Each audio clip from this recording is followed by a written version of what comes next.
Alright, I now brought out the iPad since that's being stupid. Hopefully you can see me on the iPad. I'll wait and see if anybody sees me on this before I continue.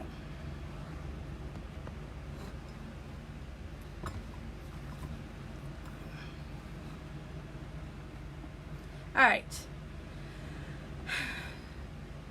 Yeah, it's my stupid laptop. I guess I need a new laptop because it keeps doing the dumbest stuff. So now I'm on my iPad, and I know it's not the best audio and video on my iPad, but here we go. So, and it won't even let me do anything with what was on there before.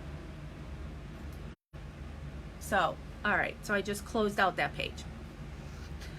So I'm just going to continue where I left off because, yeah, GoFundMe for a new laptop for me.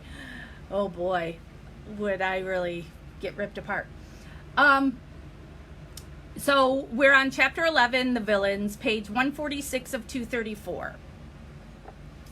Alright, so on November 3rd, 2005, Andy took a call that would nearly derail his career and infect one of the most even-tempered men I know with an anger and bitterness he should never have had to suffer.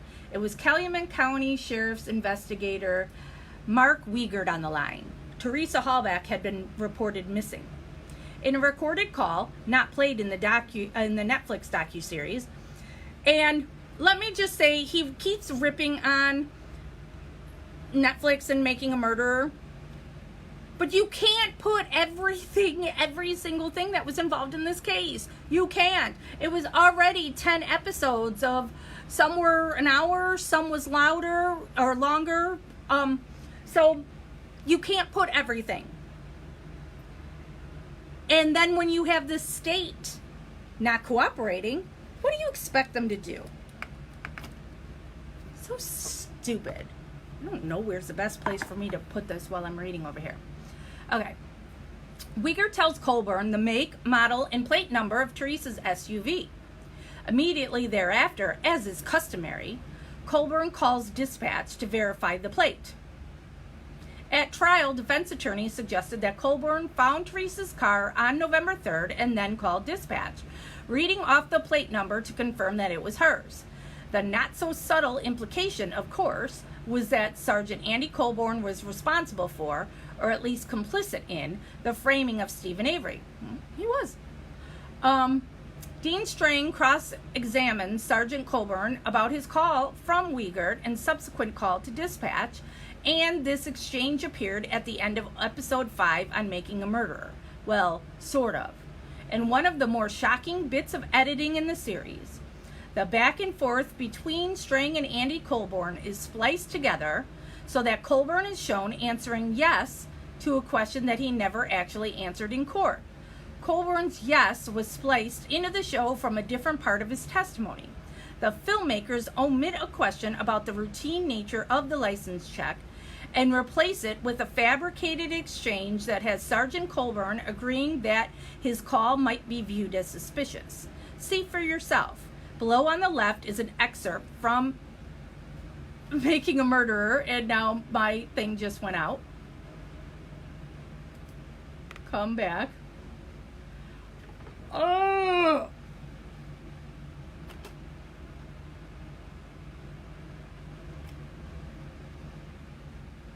Oh. Hold, please.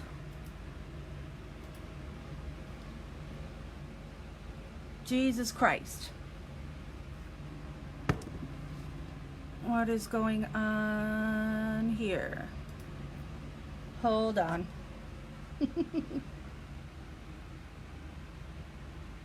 Oh, I have everything set for this not to go into sleep mode, but it is anyway.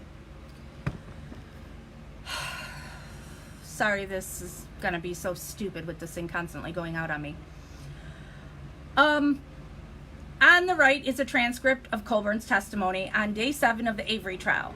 For the jury, Strang has just played Colburn's call to dispatch, in which he gives the dispatcher Hallback's plate number. Strang asks Colburn whether Wiegert gave him the number. Here's what follows. All right, so this is what he says was in Making a Murderer. Colburn: he had to have given it to me because I would have had the number any other way. Now, comparing it to what the trial transcript was, that was exact. Well, you can understand how someone listening to that might think that you were calling in a license plate and that you were looking at on the back end of a 1999 Toyota.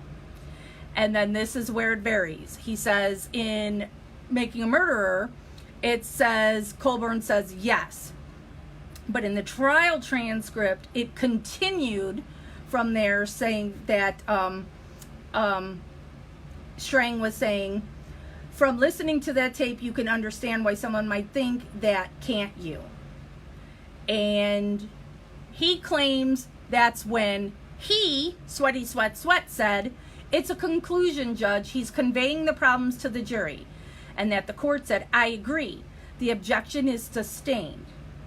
And then that Strang then said, this call sounded like hundreds of other license plate or registration checks you have done through dispatch before. And Colburn says yes. And Strang says, but there's no way you should have been looking at Teresa Hallback's license plate on November 3 on the back end of a 1999 Toyota.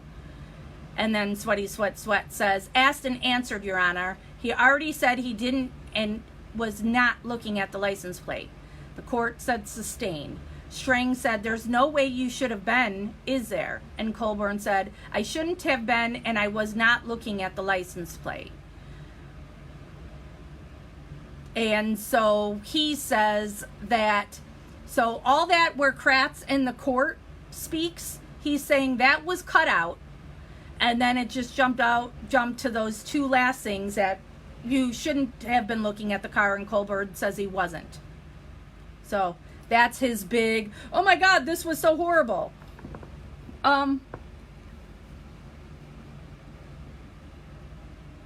Big fucking deal. To me, the big deal in all of that is when you watch Andy Colburn, it's clear he was caught. I think if Strang had pushed him harder, he would have confessed that they planted that car.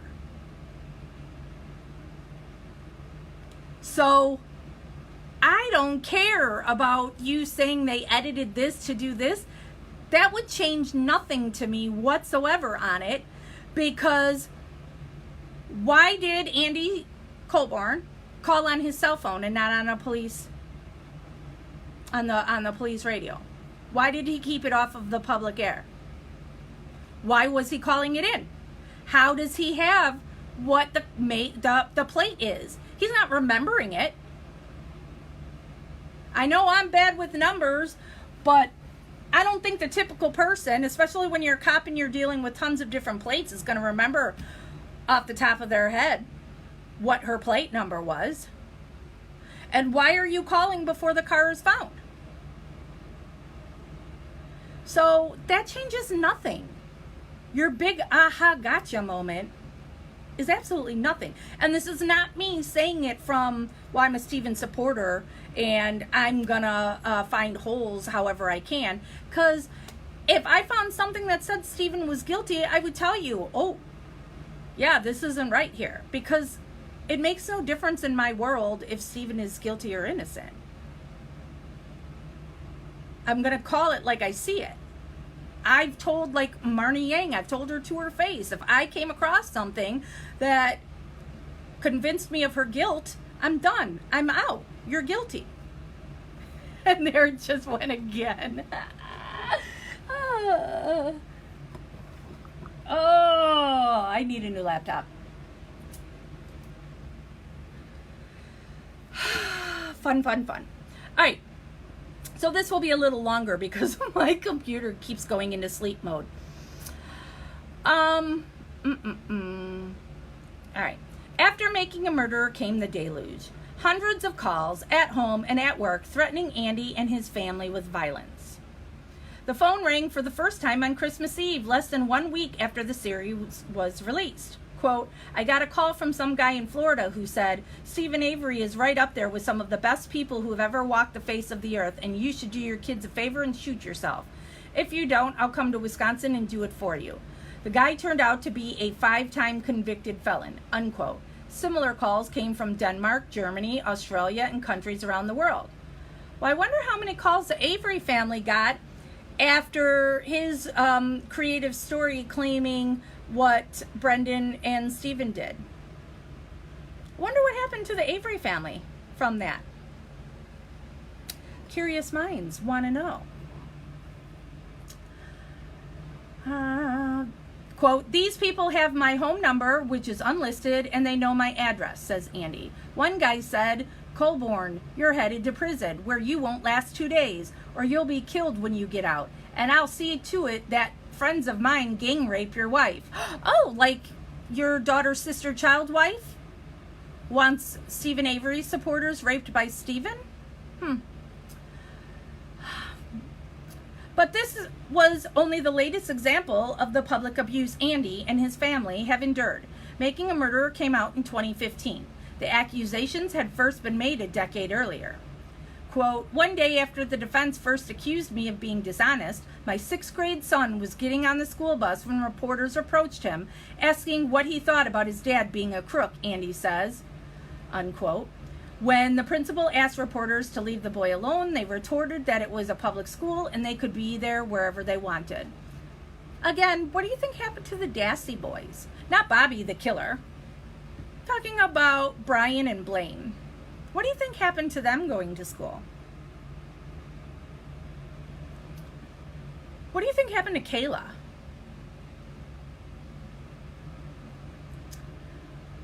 After Making a Murderer, Andy received enough serious and credible threats that the FBI was asked to investigate.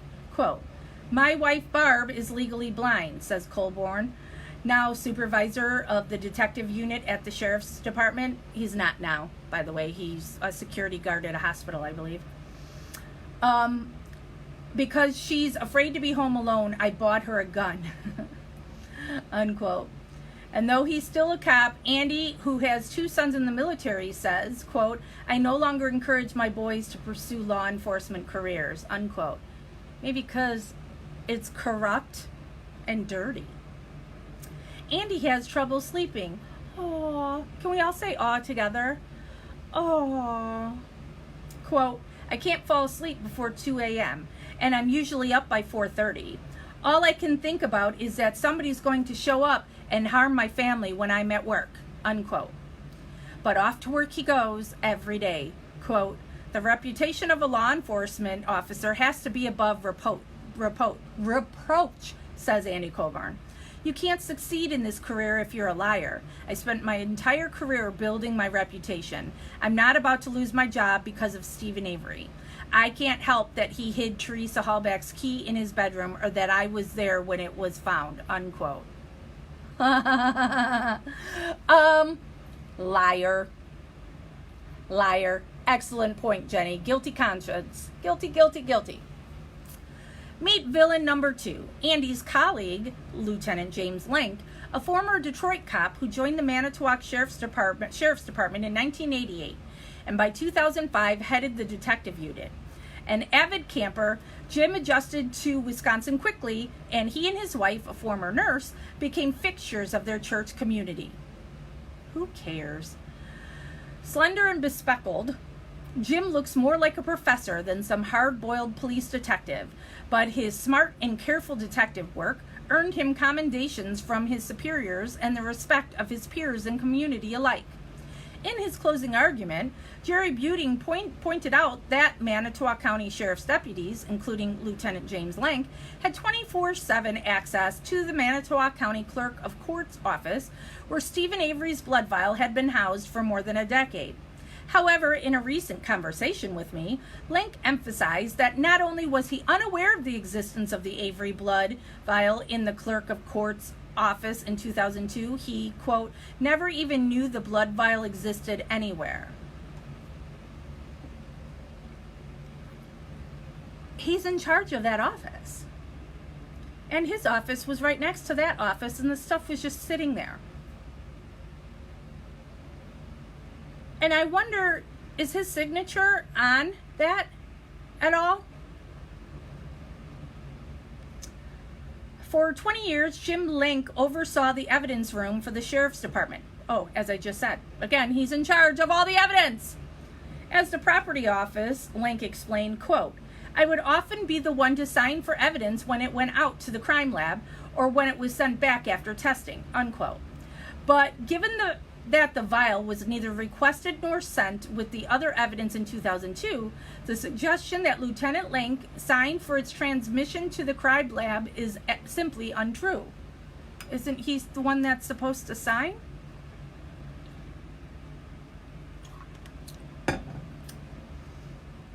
Jim Link was living in Michigan when the Bernstein case was being prosecuted in 1985. He had no involvement in the case that sent Stephen Avery to prison.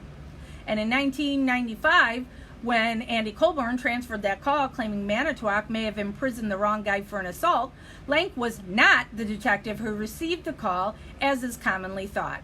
When Sergeant Colburn heard about Avery's exoneration in 2003, he decided to mention the call from 8 years earlier in case it might somehow be related. Lieutenant Link talked to Sheriff Ken Peterson about the call and had no further involvement. That's enough involvement. Y'all fucking know about it and do everything you can to cover it up. It was enough to get him deposed, like many other Manitowoc County employees, in Avery's civil lawsuit, but he had no actual connection to the Avery exoneration case. He has nothing to do with exoneration, but he has stuff in making him a criminal. I asked Link why he volunteered to help Calumet County and DCI on November 5th, just 3 weeks after being deposed. And Jim explained, quote, I was a trained evidence tech, the one resource they badly needed on the 5th. Andy, Dave Remacher, and I were the sheriff's employees who had been the least involved in any of the Stephen Avery cases, and Remacher volunteered the three of us. It was because we were not involved with Avery that we participated in the searches, unquote. If you're so awesome, then why didn't you do a full search immediately? There's tons of excuses why it was just a kind of a search. A teeny tiny trailer that you couldn't give a thorough search to in one day. You're so good. Awesome. The defense team's accusations of evidence tampering began in February of 2006, and by the time of the trial a year later, Link's picture would be plastered across newspapers with captions reading, Police Corruption Alleged. Angry as he was then, Jim never said a word in public. Quote, the attorneys had no evidence but needed to blame someone, quote, unquote. Jim says now, quote, for the first time in my life, I thought, I don't need to be in this profession if this is going to be how I'm treated, unquote. Again, wah, wah, wah. Oh, poor you. How horrible it must be to be falsely accused. Oh, wait, you're guilty. Colleagues in the sheriff's department joked that the Avery defense lawyers couldn't have picked two worse guys to accuse of dishonesty, as they'd chosen the two straightest arrows in the department. Everyone knew Jim and Andy as 100% honest. Link retired in 2011. Now, Jim and his wife Marla live in a retirement community in Arizona. Oh, well, thanks. These people being all scared, saying people are reaching out to him. Why don't you give his address, too, while you're at it? Quote, like everybody else who was involved, as soon as this thing came out, our sense of safety and peace was gone. Reporters followed us around town, sticking microphones in our faces, so bad that we had to seek refuge at the local police station. Death threats, nasty comments from strangers in restaurants. It's unbelievable that I am now known for being a crooked cop, unquote. Ha ha! Praise Jeebus. But it isn't the loss of his reputation that bothers him the most. It's the effect it's had on his health. 8 days after Making a Murderer was released, James Lang suffered a serious heart attack directly attributed to the stress and an emotional upheaval of being accused of corruption and dishonesty all over again. All I ever wanted my entire career was to be known as an honest cop. It felt like I was punched in the stomach the first time these defense attorneys accused me and Andy of planting evidence. Actually, I thought Avery was entitled to compensation for being wrongfully convicted and imprisoned for those years. Not only was I not upset that he sued the county, I thought he deserved to be paid, unquote. Stephen Avery may have deserved to be paid for the injustice visited upon him in 1985, but surely Andy Colburn and James Lang deserve none of what they've suffered in the wake of Avery's arrest and later the release of Making a Murderer. What compensation are they entitled to? To date, neither Andy nor Jim has watched the Netflix series, nor do they intend to. But Colburn filed suit. So how does he know what to file suit against Making a Murderer if he doesn't watch it? And you're a liar. You've watched it. So now we're on chapter 12, titled The Prize, in quotes. Oh, maybe, should that be our new drinking game? On night 1, I made a drinking game out of every time he mentioned O.J. Simpson. He must be a huge fan of that case, that he has to keep doing it. And then, something he does that I don't understand is he puts things in quotes that shouldn't be in quotes. So, tonight's drinking game will be, anytime you see me do this, drink. Not saying it has to be alcohol. I've got my water with me. I'll drink water every time we have to drink. All right, so it's titled The Prize.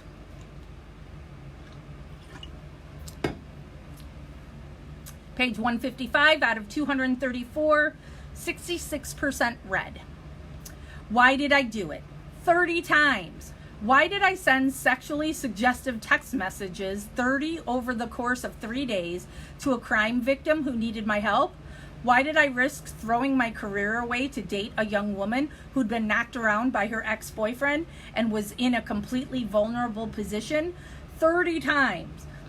Many Making a Murderer viewers thought the ample, simple, horny guy in position of power using that position to hook up.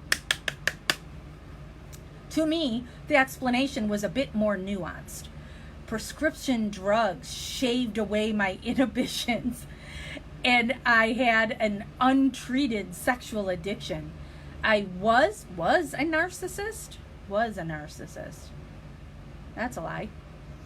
Whether it sprung from childhood or my working life, some quirk of my psyche demanded I be in control at all times, the center of attention, and never ever could I be wrong. And so, believing I wasn't committing a crime or an ethics violation, I thought I could get away with the flirtation. And I almost did, if it wasn't for those rotten kids.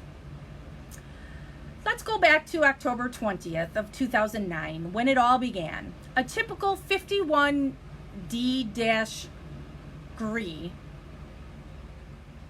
So, typo here. Mr. Smarty Pants, who likes to correct people all the time. Degree, October day in rural Wisconsin. The Avery case had wrapped up 2.5 years earlier.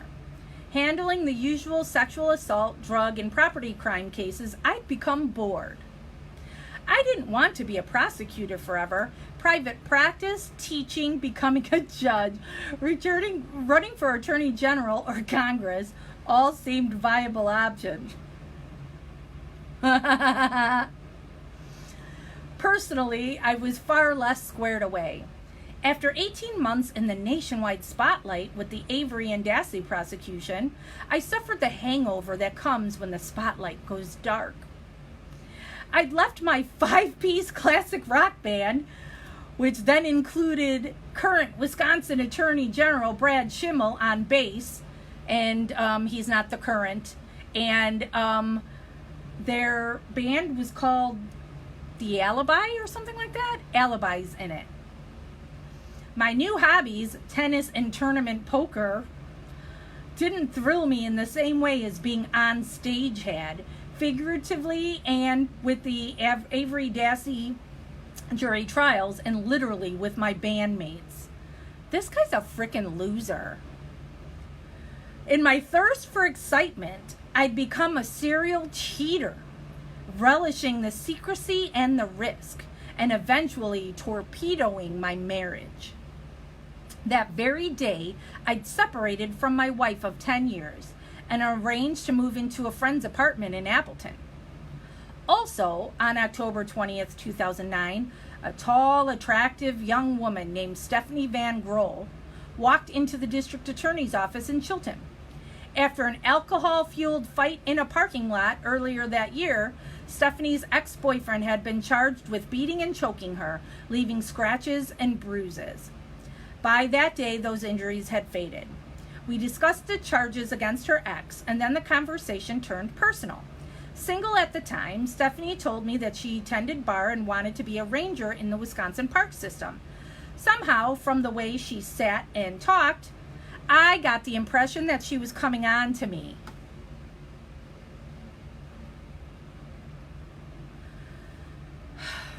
Wrong.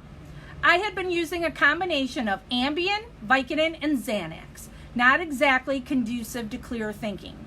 After the 15-minute meeting, Stephanie gave me her cell phone number in case there were updates about the case. I popped another Vicodin. Doctors had prescribed these medications, the Xanax for my anxiety, the Ambien for sleep, and the Vicodin for pain associated with a prior surgery, and I had a few leftovers lying around. Seemed as good a time as any to finish them up, I thought. Feeling no inhibitions that afternoon, I texted Stephanie. Quote, I wish you weren't one of this office's clients, unquote, I wrote from my desk using my private cell phone. Quote, you'd be a cool person to know, unquote. Awkwardly and aggressively the next day, I upped the ante, sending 19 more text messages. One read, quote, are you the kind of girl that likes secret contact with an older married elected DA? The riskier, the better? Unquote. Quote, you're pretty, unquote, I told Stephanie on the third day, October 22nd. And then I typed the sentences that made me a laughingstock, not just in Wisconsin, but around the world. Quote, I'm the attorney. I have the $350,000 house.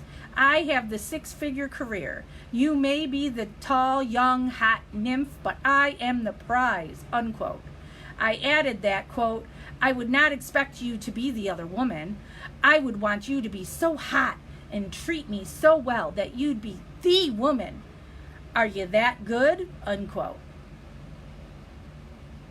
Again, how come you're not showing us all the text message, sweaty sweat sweat? You seem to be so concerned that the documentary doesn't show every teeny tiny second that involved in the whole Avery Dassey investigation and trials, yet you're not giving us all of your text messages. You're just giving us your greatest hits. You want to pick 2 hours of your life to relive? I'd pick that afternoon when I believed, after all the media attention the Avery trial had brought me, after convicting one of Wisconsin's most notorious killers, that I could impress a young woman with my house and income, neither of which were that impressive, especially considering they were connected to a 50-year-old rotund, squeaky-voiced creeper. Wow, I agree there. Stephanie responded to a few of my texts, but only with a single word or a couple of words. There was nothing in those words I should have interpreted as encouragement, and yet somehow, stupidly, I did. Finally, I asked if she wanted to, quote, go get a beer after this case concluded, unquote. No response. Struck out, I thought. Total whiff. No harm done. Wrong again. Accompanied by her mother, Stephanie filed a complaint against me with the Kakuna, I don't know how to pronounce that, police department in the nearby county where she lived. Then Roy Court called me. Roy was the criminal litigation unit headed the criminal litigation unit. Sorry again, I had my eyes dilated today, so stuff is kind of funky for me. Plus, I'm not the best speaker. Wisconsin Department of Justice in Madison, a division that prosecutes cases local DAs either find too complex or have conflicts with. Roy's tone of voice worried me. Ken, he said, I have a complaint here against you filed by a crime victim and we need to talk.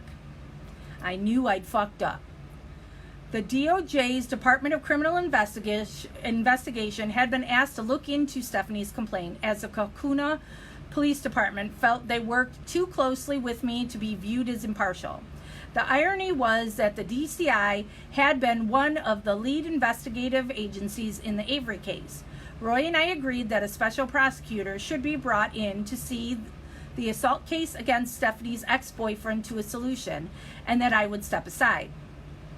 As for the texting, I was mortified. I felt embarrassed and ashamed, but I didn't think I'd broken the law. To commit a crime of misconduct in public office, you have to receive something of value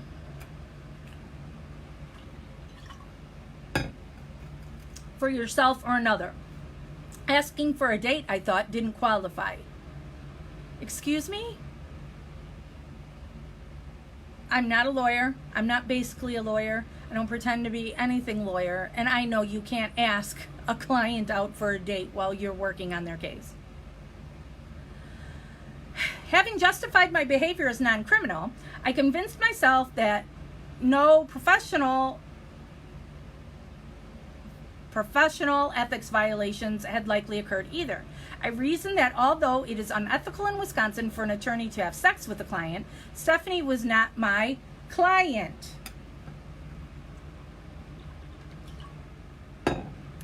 As the state of Wisconsin is the only client of an elected district attorney. And anyway, I never had sex with her.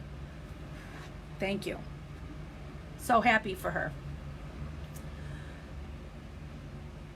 Ooh, I just received an email from Melissa. Hold on a second. Pause.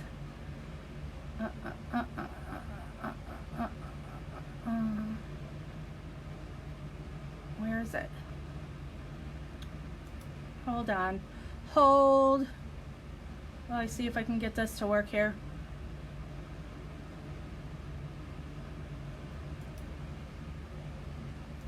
Is it this one?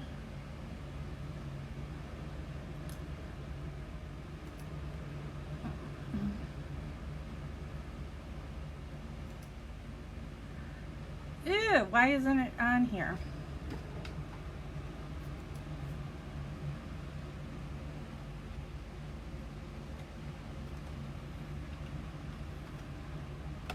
Really? The only way I have access to it is on my iPad that I'm currently using.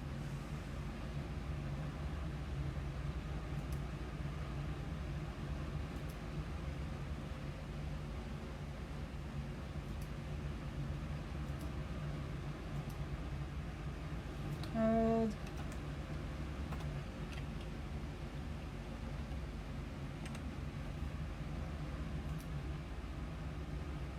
Did I get that right? Hacha! I did. Yes. Save that. Save that. Go to my message. No, I want to go to inbox.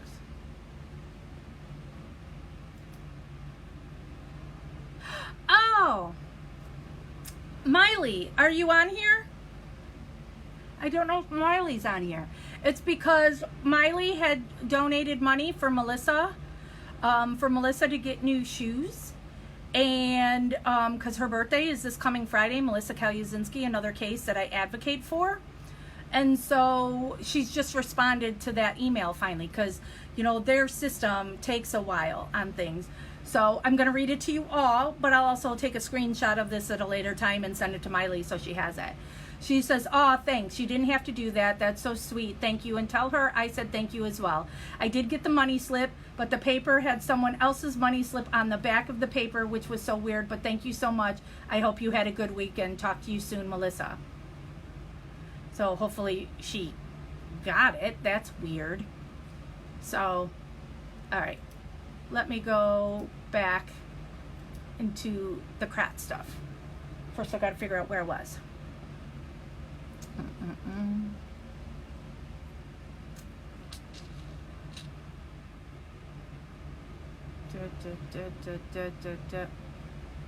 Okay. The DOJ found no evidence of a crime, but that didn't end things. They called again a few weeks later and suggested that I self-report what I had done to the Office of Lawyer Regulation, the branch of the Wisconsin Supreme Court that investigates complaints against attorneys. Higher-ups at DOJ, including the AG himself, also wanted me to resign as chairman of the Wisconsin Crime Victims' Rights Board, a post I'd held since 1999. Naturally, I took these developments very seriously and very personally. I was pissed that the DOJ, which had relied on me so heavily in the Avery and Dassey cases, was willing to put my career as district attorney in jeopardy. The DOJ, I told fellow prosecutors, ought to be thanking me for my work on the Avery case. Remember what I said about being a narcissist? In the end, I gave in. Self-reported the texting incident to the Office of Lawyer Regulation, and the next day resigned as chairman of the Victims' Rights Board. I started individual therapy. I recognized that I had a personality problem that resulted in some horrible life choices. But honestly, I still felt I was being singled out. I'm so tongue-tied. Perhaps to be made an example of. Mostly I was desperate to put out this firestorm before it hit the newspapers and further consumed me. And I didn't say a word about this to my estranged wife. Like the rest of the world, she wouldn't find out what had happened between me and Stephanie Van Grohl. Notice this is the second time now that he's saying her name.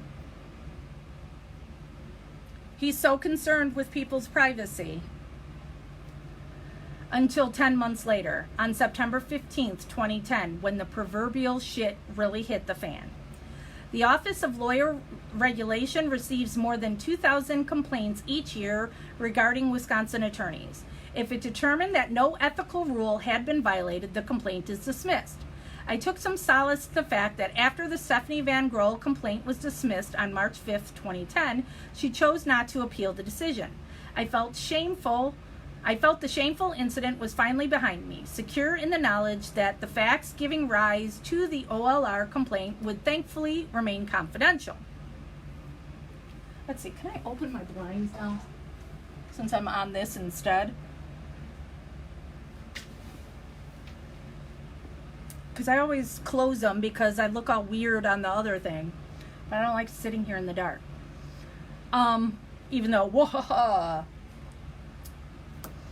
The reason for keeping dismissed matters outside public scrutiny is obvious.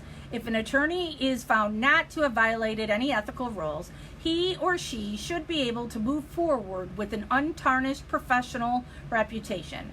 All states have similar processes in place for dealing with complaints against lawyers, doctors, psychologists, and other licensed professions. By 2010, in Wisconsin alone, tens of thousands of lawyer grievances had been considered by the OLR since their inception. None of them, zero, had ever reopened and or reconsidered after being investigated and dismissed. Mine would be the first. But before that happened, my texting scandal hit the front page. On September 15th, 2010, a young reporter with the Associated Press, Ryan Foley, sauntered into my office in Chilton. "I've got the text messages," said Foley, who'd worked for the AP for 6 years, primarily covering Wisconsin politics. I didn't have to ask what he meant. "This is a non-news story," I said, trying to head things off. "Don't you think those texts are inappropriate?" "I'm not going to comment on that." Foley brought up his camera. In the first 48 hours after the AP bombshell, the shameful details found their way onto the front page of every major newspaper in Wisconsin. During the 5 weeks that followed, media coverage of my texting, along with news reports of various women coming forward to complain of my behavior, dominated the state and local news, and the sordid tale was covered in newspapers and on television nationally. Beginning September 15, 2010, my hometown paper, the Appleton Post-Crescent, ran daily front page stories recounting every juicy aspect of the scandal, including articles about my sexual history and personal relationships. Some true, some not, but all very embarrassing. It wasn't just me, of course, who suffered the embarrassment and shame of public scrutiny. My estranged wife had microphones stuck in her face everywhere she went in town. One news crew, trying to get a comment, broke into her house, setting off the security alarm. Every one of our neighbors was questioned about what they knew of my private sexual behavior. Nobody escaped the circus, not even my son, Andy, who was away at college in Whitewater, Wisconsin. I had the spotlight back, but this time I would have done anything to get rid of it.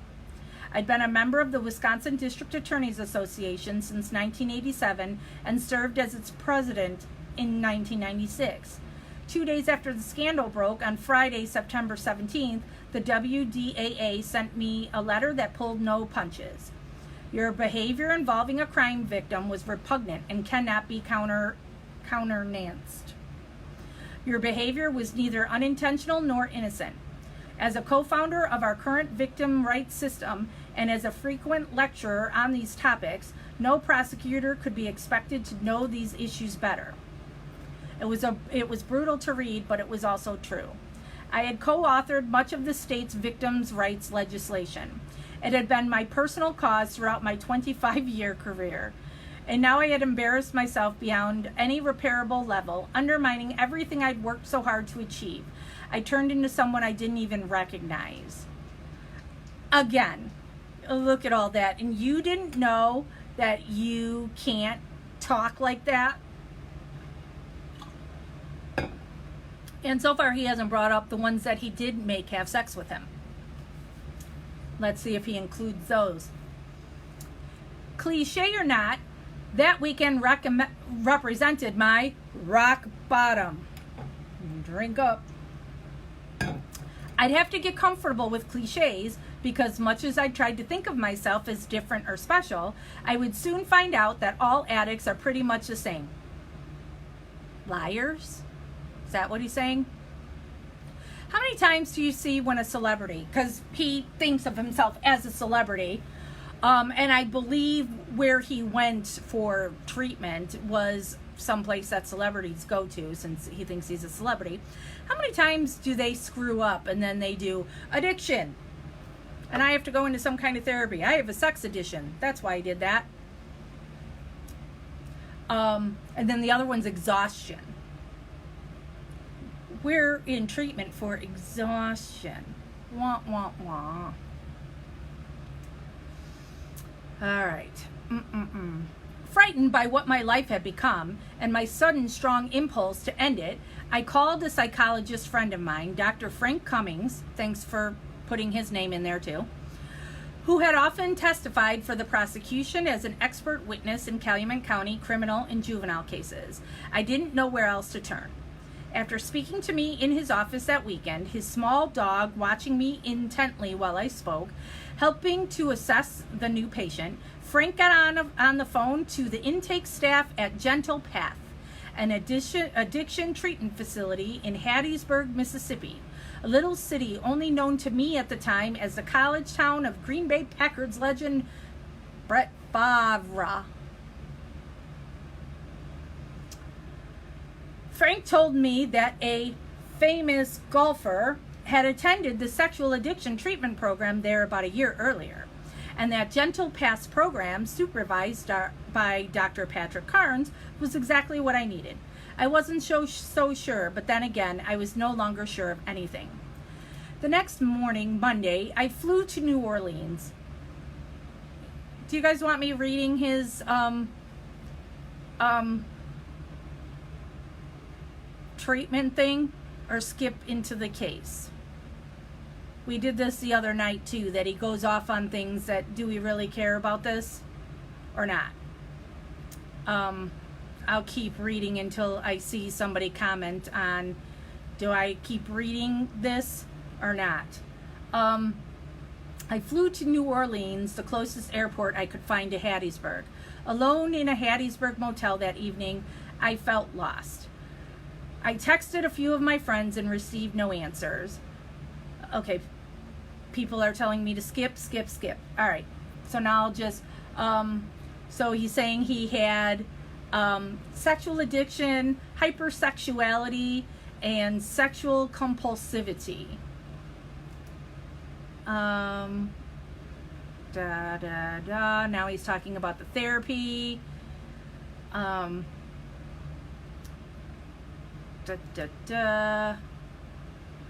All right, here's where he says, I worked hard to rebuild my reputation, but the scandal followed me wherever I went thereafter. And once Making a Murder was released, the hope of living down the sins of my past were extinguished once and for all.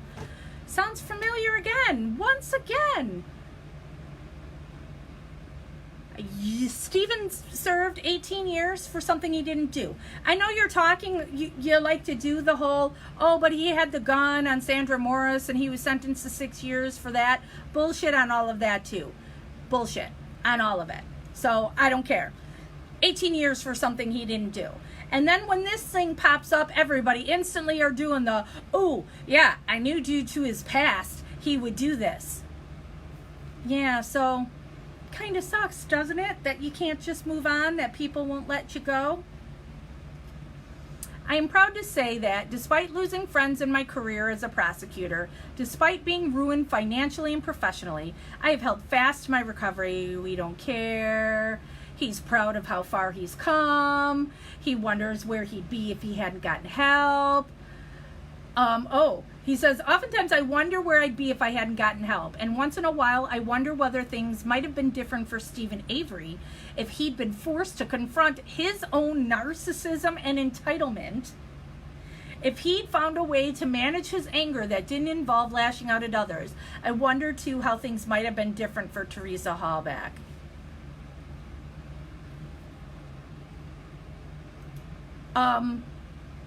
Fucking A right, Stephen is owed something. Absolutely. Be a narcissist on there. 18 years. You took away his wife. You took away his kids. He can't rebuild that. He was only out for 2 years before you took him again. He's been in prison longer than he was free at this point. He's a narcissist. Now, I know from my talks with Stephen, I would joke with him that they need to change the name of Wisconsin to Averyland. That he should own that entire state. And he laughs. And, you know, he wants to get paid for his troubles. I would too. Absolutely. Nothing wrong with that. Now we're on to chapter 13, titled The Vast, Fantastical Police Conspiracy. It is page 168 out of 234. It says we have 72% of it read. Do you believe in fairy tales? I hope so, because you're going to need a downright childlike ability to suspend disbelief in order to get your arms around all of the coincidences, the circumstances that would have had to line up smoothly and perfectly, the conclusions defying all logic, required for law enforcement to pin Teresa Halbach's murder on an innocent Stephen Avery. Huh?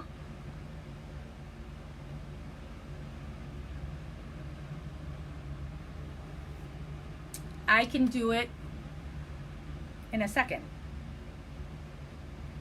Bobby and Scott. Done. Let's lay out this spun up conspiracy. Have some aspirin handy. It's going to make your head hurt. Deputies Lincoln Colburn, with no history of misconduct or dishonesty, would have had to locate Teresa Halbach's RAV4, determine that Teresa had been murdered or decide to kill her themselves, and drive the SUV from wherever it was found to hide it at Avery's Auto Salvage without being detected sometime between October 31st and November 5th, 2005. Yikes! My thing just went to sleep again. Hold. Come on, let's go.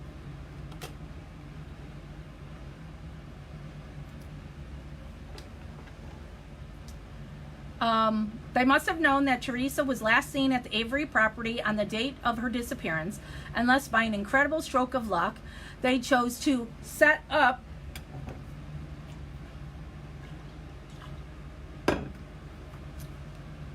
for her murder, just happened to be the last person to see her live. Nobody can see them plant Teresa's license plates in a junked vehicle on the lot. No Avery can find Teresa's car before other, less crooked cops do, or before it's stumbled upon by citizen searchers. They would need Teresa's blood to spread around the back of the SUV.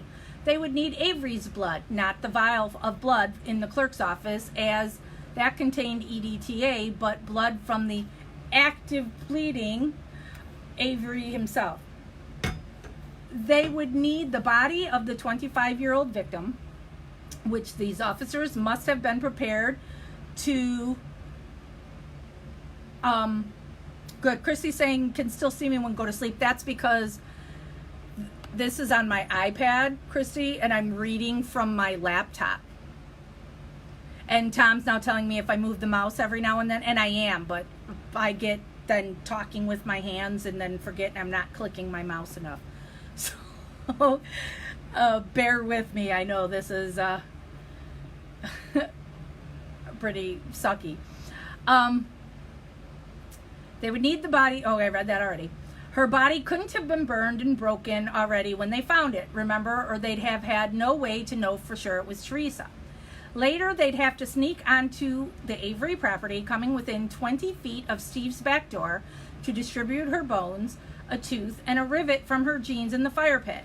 Remembering to burn some additional tires to intertwine fragile bone fragments into the steel belts, and using Stephen's rake so that bits of the same belts could later be recovered from between its tines. For some reason, they must decide it would be best if the bones were found in more than one place, so they'd have to deposit 4 of the larger bones in the burn barrel behind the Dassey's residence. Busy night for Andy and Jim. It goes without saying that nobody could see the officers burning Teresa's body or chopping it up, or observe them planting the tiny and incredibly brittle pieces of bone in the Avery burn pit and the Dassey burn barrel. And this nobody includes Steve, loud and protective dog Bear. They'd also have to hope that several citizens saw Avery with a large bonfire at the exact location they chose for their bone planting, and on the very evening that Teresa went missing. Andy and Jim would be busy and lucky, spectacularly so, but we're just getting started.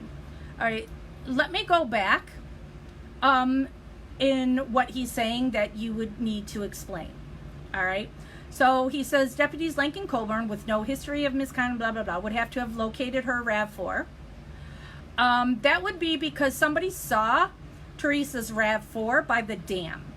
And they bumped into Colburn at the Cenex station that is down the road from the dam and said, hey, that car that you guys are looking for is down by there by the dam. Okay? So that's when the car is found by the dam. And then it needs to be moved to the salvage yard. How is it moved to the salvage yard? Well, that's when they get Ryan Hilgas, Scott Blodorn, and Mike Halbach to help them with keys to get into the vehicle. Then the car was moved, going through the quarry. Tom, move mouse since I'm talking to the screen. I see that. Thank you, Tom. There is an article that somebody who lived by the salvage yard said they saw that car going down the road to go into the salvage yard through the quarry, and that there was a white Jeep that followed it. So that's how the RAV4 gets there. All right. They must have known Teresa was on the property. I am not saying that the cops killed her. Blah, blah, blah, blah, blah. They would need her blood. Well, her blood's there because of what Scott and Bobby did. Scott and Bobby had her body. They would have had to have sneaked on the property, coming within 20 feet of Steve's back door to distribute her bones, with also the dog right there. Well, Bobby lives right next door. Bear knows him. So, and remember, most of the Averys went to Crivets. Bobby didn't. Scott didn't. But Stephen did. So, It'd be a little easier than one would think to put stuff right outside Stephen's door, as he wasn't home. And just because somebody saw a fire on Monday doesn't mean that somebody else didn't have a fire there on Thursday.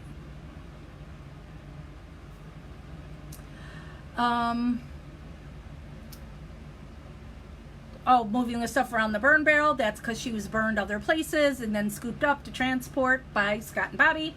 So, all right, let's go to the next page. These ruthlessly corrupt cops would have to slip into Calumet County Evidence Lockup or the Madison Crime Lab, depending on the date, and borrow Stephen Avery's rifle, the same gun that deposited 11 shell casings found in the garage during the original search. Here, okay, so let me just cover that right now. It's Riley Johnson's gun, and he fired at the garage all the time. So nobody has to go and steal the rifle out of lockup, because those bullets were there from Raleigh. I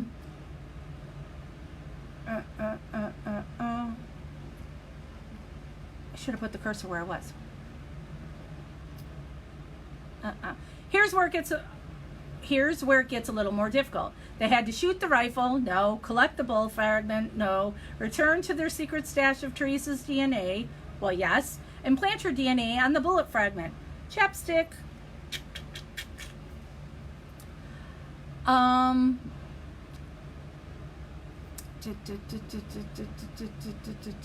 Okay. And then plant that bullet in the Avery garage under an air compressor sometime before March 1st, 2006. Yeah, that's simple. They couldn't leave footprints in the snow that led to the garage. The footprints wouldn't have mattered because, again, you used a bullet that was sitting inside the garage or in the wood of the garage, as Kathleen has shown, since there was red paint on it and the garage was painted red. And they had to hope that someone would tell the police that the murder happened in the garage so that law enforcement would get a search warrant to look for the bullet. No, it's only because they went off of the bones claiming that that little curvature had to have been a bullet, so now they had to find some kind of evidence that would say that she was shot. If you manage to follow along so far, it gets even more complicated. These two dirty, dastardly cops had to collect non-blood DNA from Stephen Avery, not an easy task, as any perspiration, he didn't say sweat there, he used the big word for it. Any perspiration they collected had to have Avery's skin cells sloughed in it, and plant that DNA on Teresa's car key. Yep, slippers right there. Rub, rub, rub.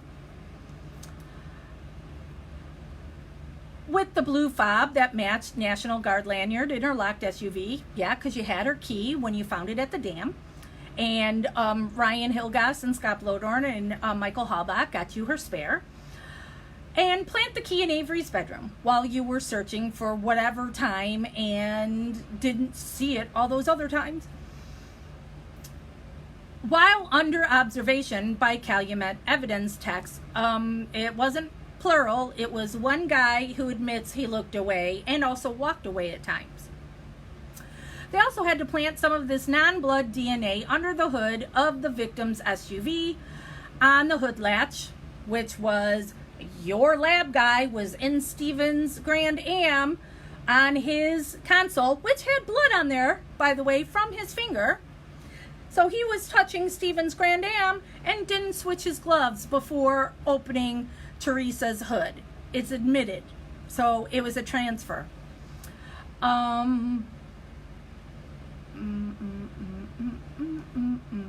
Sorry, I keep going off of my thing and then forget where it was. Either before it was discovered or while it was held in the custody of either the Madison Crime Lab or the Calumet County Sheriff's Department. Then they had to hope that Stephen's nephew or another person willing to implicate himself would someday, thank you for move mouse, tell officers that Avery reached under the SUV hood. The tip needed to corroborate the hood latch story, leading to the DNA's collection in April of 2006. No, you made Brent, not you, your honorable Fassbender and Wiegert. led Brendan to talk about that. Okay, almost done. Andy and Jim had to obtain the victim's phone, digital camera, and PDA. Teresa Hallback had all the boxes of her electronics plus the receipts to those items at her home. And somebody bought duplicates of those. They had to burn those items in Avery's, he's got Avery in italics, burn barrel, the same barrel that Blaine Dassey and Robert Fabian saw Avery himself burning items in on October 31st. Another stroke of luck for Andy or Jim. Yeah, that is a stroke of luck that somebody who doesn't have garbage service would be burning something daily. Sometime before November 5th without anyone notice, which would take hours. They lucked out again when Brendan Dassey told investigators that Uncle Steve burned the contents of Teresa's purse in his own burn barrel. Yep, because they were asking him about her stuff and who burned them. Everything they led Brendan to say. If the cops weren't the ones to kill Teresa themselves, they'd have to be lucky enough that whatever method chosen by the real killer left no inconsistencies between the bullets they planted, the 2 skull fragments with gunshot holes surrounded by tiny lead particles, and the findings of the forensic anthropologist and forensic pathologist. They couldn't leave any prints or DNA themselves, naturally, or neither could the real killer, or if he or she did, his or her prints and DNA couldn't be in the DOJ identification system. And finally, no witness or potential member of the conspiracy could talk about it at any time thereafter, ever. Oh, and by the way, nobody else anywhere, in italics, could see Teresa alive after she was at the salvage property on October 31st, as that alone would totally destroy the Avery did it charade. She couldn't use her phone after she arrived at the Avery property ever. Stephen Avery couldn't have an alibi. Luckily, he and Teresa had the same 2-hour period of cell phone inactivity after her visit before her cell phone was disabled permanently. Luckily, he'd chosen to take off work the afternoon of October 31st for the first time ever. Luckily, he specifically requested Teresa as a photographer and made some blocked calls to her that day, and then a non-blocked call after she left, and lied in early interviews about whether Teresa showed up at all, and about whether he had a fire that night, all of which helped him look suspicious. Avery was a real help to his own framing. Andy and Jim owe him big time. Well, they do owe him big time, but not for what you're saying. You have to assume that these guys hated Avery enough that they were willing to risk not only losing their jobs, but also going to prison themselves for the murder of Teresa Hallback and for planting evidence. That's a bushel of hate. But neither Lank nor Colborne faced financial pain from Avery's lawsuit against Manitowoc County. In fact, pop that last aspirin and maybe pour yourself a drink too. Andy and Jim both thought Stephen Avery should win his case. 2 veteran cops who had heard, "I'm innocent, officer," more times than they could remember, believed a local man deserved a payday at the expense of the sheriff's department. Quote, "I thought Stephen, whose kids went to school with my kids, and whose tow trucks the department used from time to time, deserved to get paid," unquote, Colburn said. Quote, "I kind of felt bad for the guy," unquote. That's sympathy, friends, not thrumming aminus. He likes using stupid words. Jim Lank remembers the day Teresa's RAV4 was found. Quote, "As soon as I rolled up on the salvage yard that very first day, I knew we would be under a microscope. Scrutinized and watched every step of the way. Nobody could have planted evidence at this scene, even if they wanted to. The allegations, planting evidence, and that we conspired to get Avery convicted are just ridiculous, almost fantastical," unquote. Incredibly, many of the 40 million Making a Murderer viewers believe that fantastical story rather than accept the obvious answer that Avery did it. To one degree or another, this time degree's not hyphenated, so good job, you get a gold star, Kratzy. The reputations of many devoted members of law enforcement were damaged in order that the defense and Making a Murderer could present this convoluted theory, for which there was no proof, as a possibility. "Game on," said defense attorney Jerry Buting into the camera, co-cheerleader-in-chief for the story of a vast and fantastical police conspiracy. But it wasn't a game, of course, and the truth about what happened to Teresa Halbach isn't so complicated. It's a simple, sad story, nothing like a fairy tale at all. Again, something that I will agree with. There's nothing complicated about what the actual story is, other than thin blue line of Manitowoc Sheriff's Department is constantly covering up for one of their own. Should it be Ricky Hochstetler? Should it be Carmen Bootwell? Stephen Avery. A lot of people in Manitowoc know shit, but stay quiet. Why do they stay quiet? Oh, well, perhaps because you framed somebody for murder? Maybe? Now we are on chapter 14, titled The Aftermath, which is page 174 of 234, saying we have 74% bread. Typo! There's no space between I and won't. I won't tell you where in Wisconsin I live now. Well, we know where you live. I've escaped the torches and pitchforks that descended upon me in Superior, the small port city where I lived when Making a Murderer was released. I'm happy here in this new place. I'm semi-retired. I declared bankruptcy in 2012 and drew a state pension from 25 years in the prosecutor's business. I'm a rabid Packers fan, required in Wisconsin. I play guitar and am hoping to get a band back together. My girlfriend, now known as his daughter's sister, child bride wife, and I head out for a typical Midwestern fish fry most Friday nights and stroll through the farmer's market on Saturday mornings. I spend more time with my son Andy, who relocated nearby and now manages 2 restaurants. Life is slow, but intentionally so these days. I subscribe to Netflix. All told, I receive more than 4,000 death threats and hate-filled messages, some brutally specific, after Making a Murderer debuted. Quote, I watched the Netflix show. You were a total disgrace. You should be disbarred and imprisoned for a lot longer than Stephen Avery and Brendan Dassey combined sentences. Your obsession with winning the case with no regard for the truth left the real killer out there. Nice going. I hope your wife and children, if any, dumped your sorry, fat, licentious ass.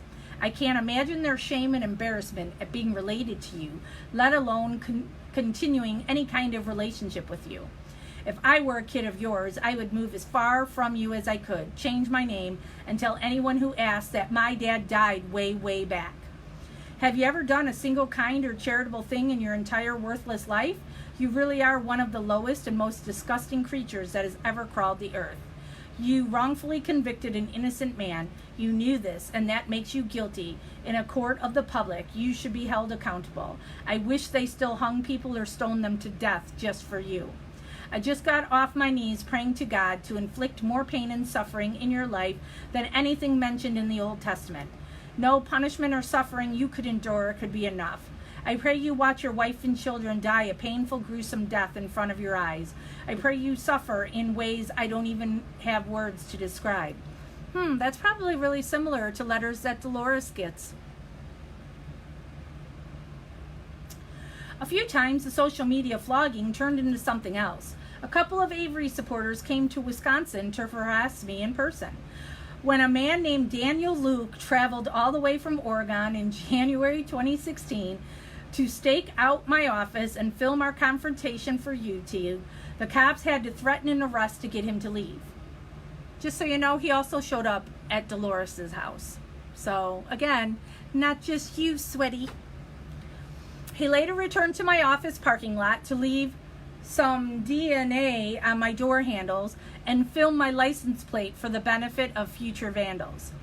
Before the harassment slowed in 2016, I had replaced a broken rear window, a cracked driver's window shot with a pellet gun, 2 broken windshield wipers, and couldn't leave the house without wondering whether today was the day someone would even the score for the nation's newest hero, Stephen Avery. Given the number of people who promised to, I don't think I was overreacting. Neither did the local police. I struggled to let go of my anger, tried to accept that I can't control the opinions and actions of others. My past doesn't define who I am today, and I won't allow armchair experts trained at the Netflix School of Law to define me either. But I won't deny that it's hard to see conspiracy theories embraced over facts, to see what I've always regarded as one of my greatest accomplishments, the successful prosecution of Stephen Avery, characterized as incompetence or prosecutorial misconduct. A man from California wrote to suggest history would recount my story alongside that of a fellow named Adolf Hitler. I was compared to Ted Bundy, Hannibal Lecter, and the Grinch Who Stole Christmas in an internet worst villains in history, real or fictional, playoff bracket. Worst villain in history for doing my job, for convicting 12 citizens from Manitowoc for convincing that the evidence was overwhelming, pointed to one obvious suspect, and argued that this man should be held accountable for the death of the 25-year-old photographer whose body was found almost literally at his doorstep? Lies. I have specific goals for this book. In outlining the case against Stephen Avery more completely than has been done before, I hope this book flips the public narrative of the Avery case back to before December 18th, 2015, when cops and prosecutors in the case were generally considered the good guys, and Avery was accurately viewed as a ruthless, convicted killer. I hope seeing what wasn't shown in Making a Murderer, the facts omitted, the testimony spliced and truncated, encourages is hyphenated, encourages. Encourages viewers to turn a more critical eye on the media they consume. I realize this outcome is unlikely, given the 4 Emmy Awards taken home by the filmmakers and the breathless media coverage of Making a Murderer's upcoming 2nd season, but a guy can hope. I also hope this book will shed some light on why Avery killed Teresa, a question that, to this day, over 11 years after the murder, remains unanswered, because it didn't happen. Many media pundits and Netflix subscribers claim that it doesn't make sense for Avery, poised to settle his multi-million-dollar federal lawsuit, to jeopardize his relatively bright future by killing a young woman. Time after time over the years, I return to the question myself. Why did Stephen Avery rape and kill Teresa Halbach? Because they don't think like Avery, thankfully. Ordinary, logical citizens have trouble conceiving the answer. The trial didn't answer the question, nor was it intended to. Most people probably assume he acted on impulse, that killing Teresa was an uncontrollable heat-of-the-moment act, or even a sexually charged crime of passion. Sweaty Sweat Sweat is more, thank you, Move Mouse, is more of a sexually deranged lunatic. So, did he kill Teresa Halbach? But Avery is obsessive. In jailhouse phone calls, he'd get stuck on a topic, especially if someone had been critical of him. Stephen feels every slight to the core and never lets anything go. It eats at him week after week, month after month, and year after year.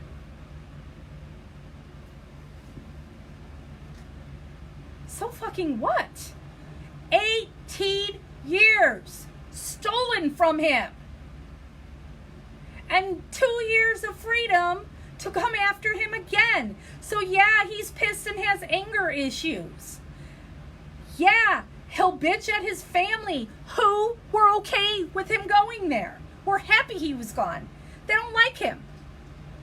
Chuck and Earl don't want to split the salvage yard money with him. They wanted it between the 2 of them. They don't want to split it in 3. Stephen's family all turned against him except for his parents. So, yeah. He's mad. and when on the phone with people, he'll yell at him. Absolutely. He's entitled to. In prison for the assault of Penny Bernstein, Stephen sat in his 6x8 cell day after day, focused on what he intended to do upon his release: abduct, rape, torture, and kill a young woman.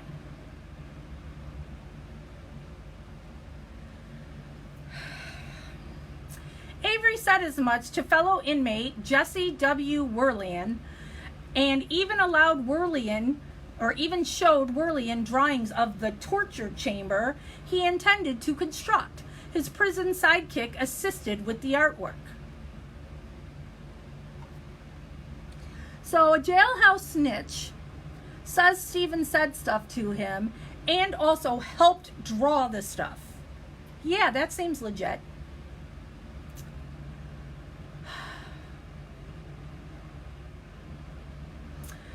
Teresa's future abduction, rape, and death were recounted at the Green Bay Correctional Institution by any inmate who would listen.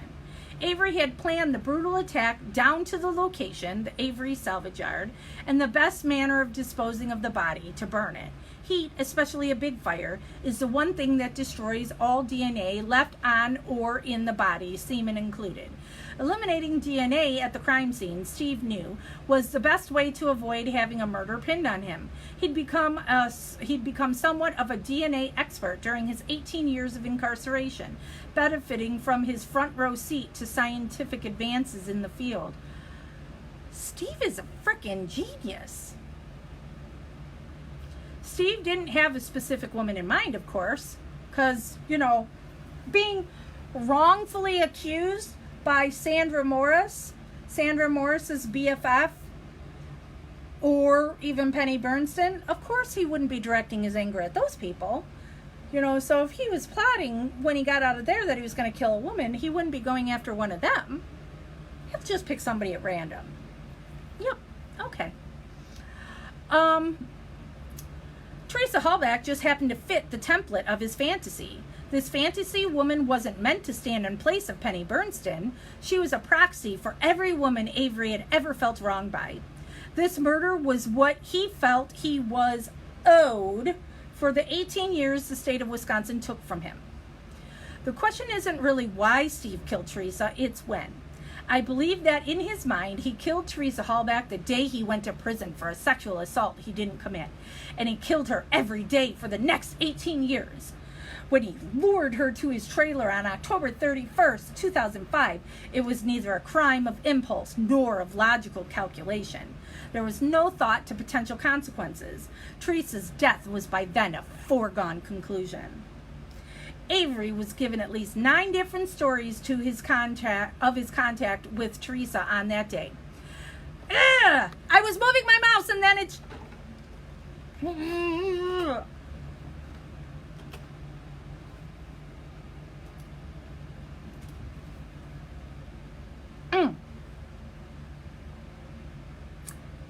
Innocent people don't lie about basic central questions in a murder investigation, like whether they had contact with the victim the day she was killed.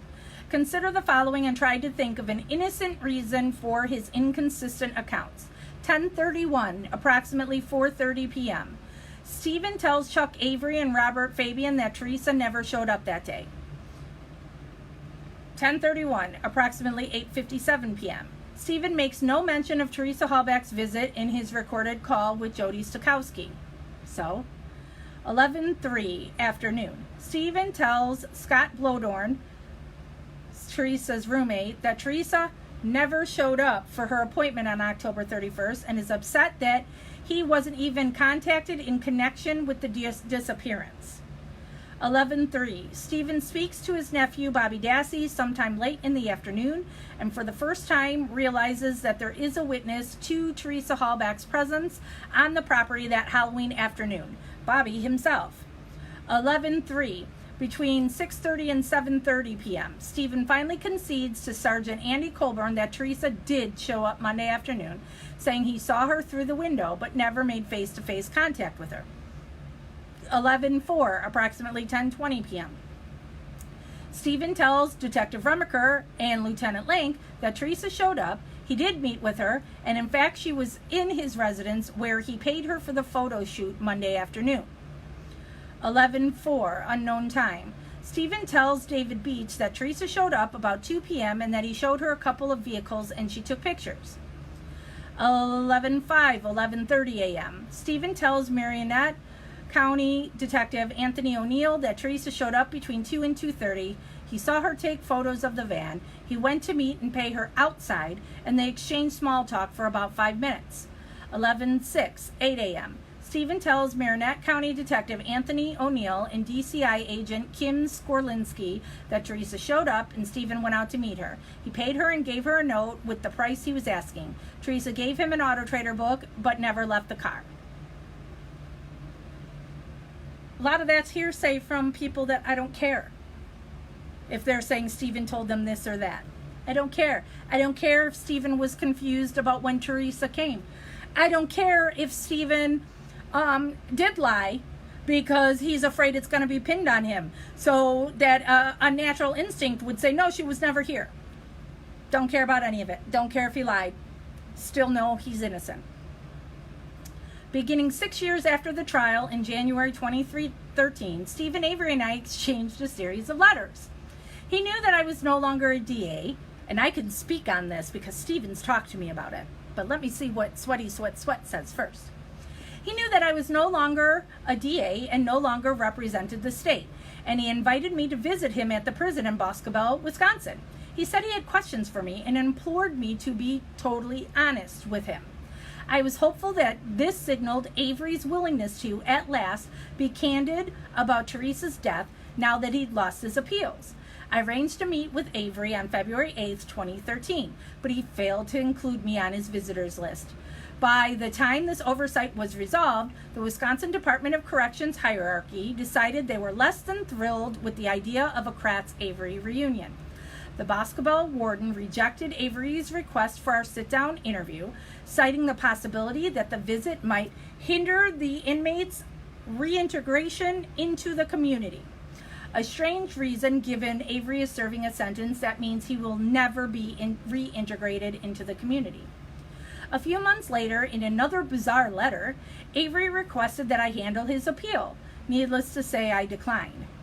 On August 28, 2015, less than 4 months before Making a Murderer was released, Stephen Avery reached out to me for the final time, asking that I investigate possible fingerprint evidence from several new suspects, including members of his immediate family and a family friend who might have been responsible for setting him up. Then I knew that Stephen Avery would never reveal what occurred on October 31st, 2005. He had no interest in coming clean. He would never say he did it. He would never say he was sorry. He'd keep trying to manipulate anyone and everyone who came into contact with him, anyone who might offer him a glimmer of hope for his freedom. I wrote and told him I was done with our correspondence. I'm often asked how my community perceives me now, more than a year after Making a Murderer characterized me as a deceitful and unethical bum. The thing about folks from Wisconsin is that generally, everyone is pretty nice. I still get my share of stares, but most people are polite, many even supportive, or at least sensitive enough to recognize the difficult times I've been through. Now, before I go into what Stephen says, now he's got a screenshot here of a letter from Stephen, dated 6/18/2013. Hi, Mr. Kratz. And then he's like Trump with the frickin', oh, I shouldn't do politics, with a Sharpie, because again, he's got things underlined. Hi, Mr. Kratz. You don't work for the state no more, and now this sentence is underlined. So why don't you take my appeal? You now the case, and you got Candy Avery. See, and now this is underlined. We can all get money together. That would be the truth that she, Candy, did it good. See, you can call up here, talk to me as a attorney on my case. Action, right? Thank you. Stephen Avery. You and another attorney can take it, right? Let me know soon. Let me go to the next page first. Okay, so Stephen, I asked Stephen about those letters. First of all, something that Sweaty Sweat Sweat isn't including in here is he asked Stephen to talk to him because he wanted to write a book on Stephen's case, and said nobody could tell his story better, and that both him and Stephen could make money off of it. All right, but Sweaty Sweat Sweat only wanted to further tell his fairy tale of Stephen was guilty. So he was hoping he was going to be able to trip Stephen up and get Stephen into saying he was guilty. Stephen, on the other hand, was playing Sweaty Sweat Sweat and saying what he would end up saying, because he knows that there was shady stuff that went on. And he knew the only way that he's going to keep his interest is by trying to make it out like they would actually work together. So, and as you see by Sweaty's own words, that then he was asking for Kratz to run fingerprints, because those fingerprints still to this day have not been run. So Stephen was saying those things to Kratz because he was trying to get information out of him. Kratz is the one that was reaching out to Stephen, wanting to be able to do a tell-all book and get rich off of it. But he needed Stephen to do that. So that's what happened there. The other dynamic at play, especially in northeastern Wisconsin, Manitowoc, Appleton, Green Bay, is that these people who lived through the Avery trial in real time and had the benefit of seeing the evidence as it actually unfolded and was presented in court, and they generally remain convinced of Stephen Avery's guilt. Making a Murderer was still 8.5 years away when I convicted Stephen in the spring of 2007, and no new evidence has emerged to reverse their opinions. Well, because they won't look at the evidence. They live in their ignorance. Avery's new attorney, Kathleen Zellner, promised to identify the real killer within 30 days of accepting the post-conviction case in January 2016. This book is being compiled in the fall of 2016, and I'm still waiting to hear who the mystery culprit was. Scott and Bobby. Candidly, it's not my work on the Avery case or even the aftermath of Making a Murderer that continues to stain my reputation in Wisconsin, but the 2010 texting scandal. I'm remembered not as the former Calumet County District Attorney or even as the Avery Special Prosecutor, but as the public official who sent sexually suggestive text messages to a bruised and battered crime victim. That, not the prosecution of Stephen Avery, is what has prevented me from living a life free of shame and regret. The sexting story is what led my dentist to suggest that I seek dental treatments elsewhere. It led my Wisconsin attorney malpractice insurance company to deny me coverage because our members don't want to be affiliated with someone like you. I'll applaud that. Most of my former friends and colleagues from before the scandal never contact me. They don't invite me to get-togethers or training conferences or send well wishes via email or social media. I remain a pariah in most professional circles, and likely will be indefinitely. Make no mistake, I'm not a victim in this situation, except of my own poor decision making, and I don't blame others for excluding me now. What I lost in the scandal pales, believe it or not, in comparison with what I gained when I learned to control the destructive temptations of my addicted personality. I have my self-respect back. I enjoy the peace that comes with no longer needing to worry about who I've lied to or cheated on or screwed over recently. He should get his Sharpie and underline that. About who I've lied to or cheated on or screwed over recently. I don't use prescription drugs, nor feel the urge to anymore. I continue to reach out to my sex addiction treatment alums as needed to ensure that my addictive personality remains dormant. I like who I've become and am proud to have faced my personal and professional crisis head on. I'm not making excuses. You're not talking about the women you raped. Why isn't that in there? Okay.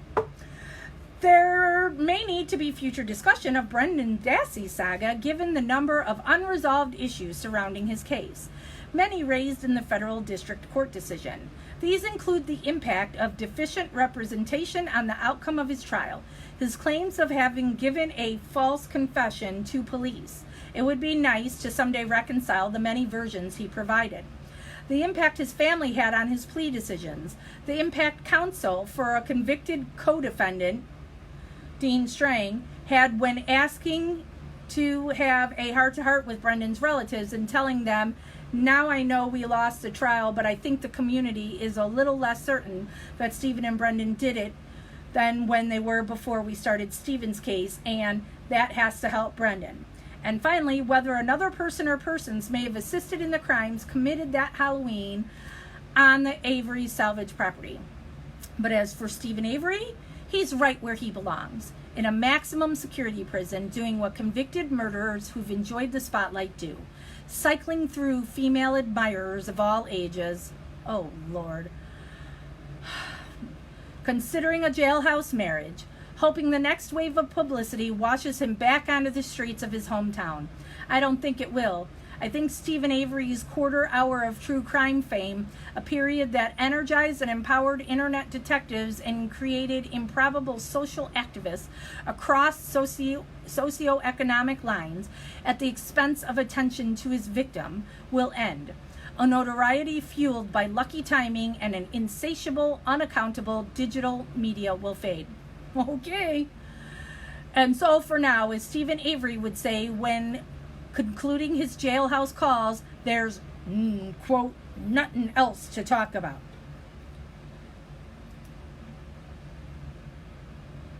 Yet, here we go.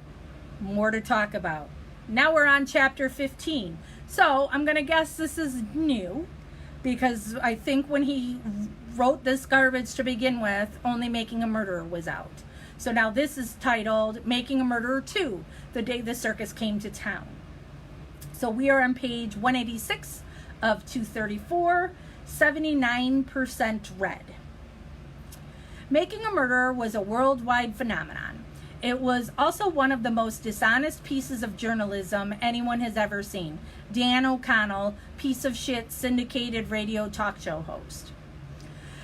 Misleading and deceptive editing, crucial fact omissions, personal attacks, and a willingness to accuse innocent people of criminal wrongdoing. It was a recipe that turned millions of worldwide Netflix subscribers into armchair detectives when Making a Murderer was first released in December 2015. And it was so successful that filmmakers Laura Riccardi and Moira Demos mixed up another batch for a second 10-hour marathon produced as a Netflix original series appropriately titled Making a Murderer Part 2. Released in October of 2018, MAM2 was supposed to follow the Stephen Avery and Brendan Dassey cases through the appellate courts and provide the final word on what has become one of the most scrutinized murder investigations in American history. Instead, MAM2 presents the nearly unwatchable ramblings of Chicago-based exoneration specialist Kathleen Zellner. He is so jealous of Kathleen, who strikes me as an ambulance-chasing mix between Cruella de Vil and Michael Avenatti, as she advances implausible theories and makes bold and simply implausible pronouncements. The series is balanced out by following young, aggressive, and highly competent attorney Laura Nyrider. Oh, he likes Laura. Brendan Dassey's appellate counsel, and the audience is treated to a deep dive into the complex federal habeas corpus review process. Unless stated otherwise, these opinions are my own. Yeah.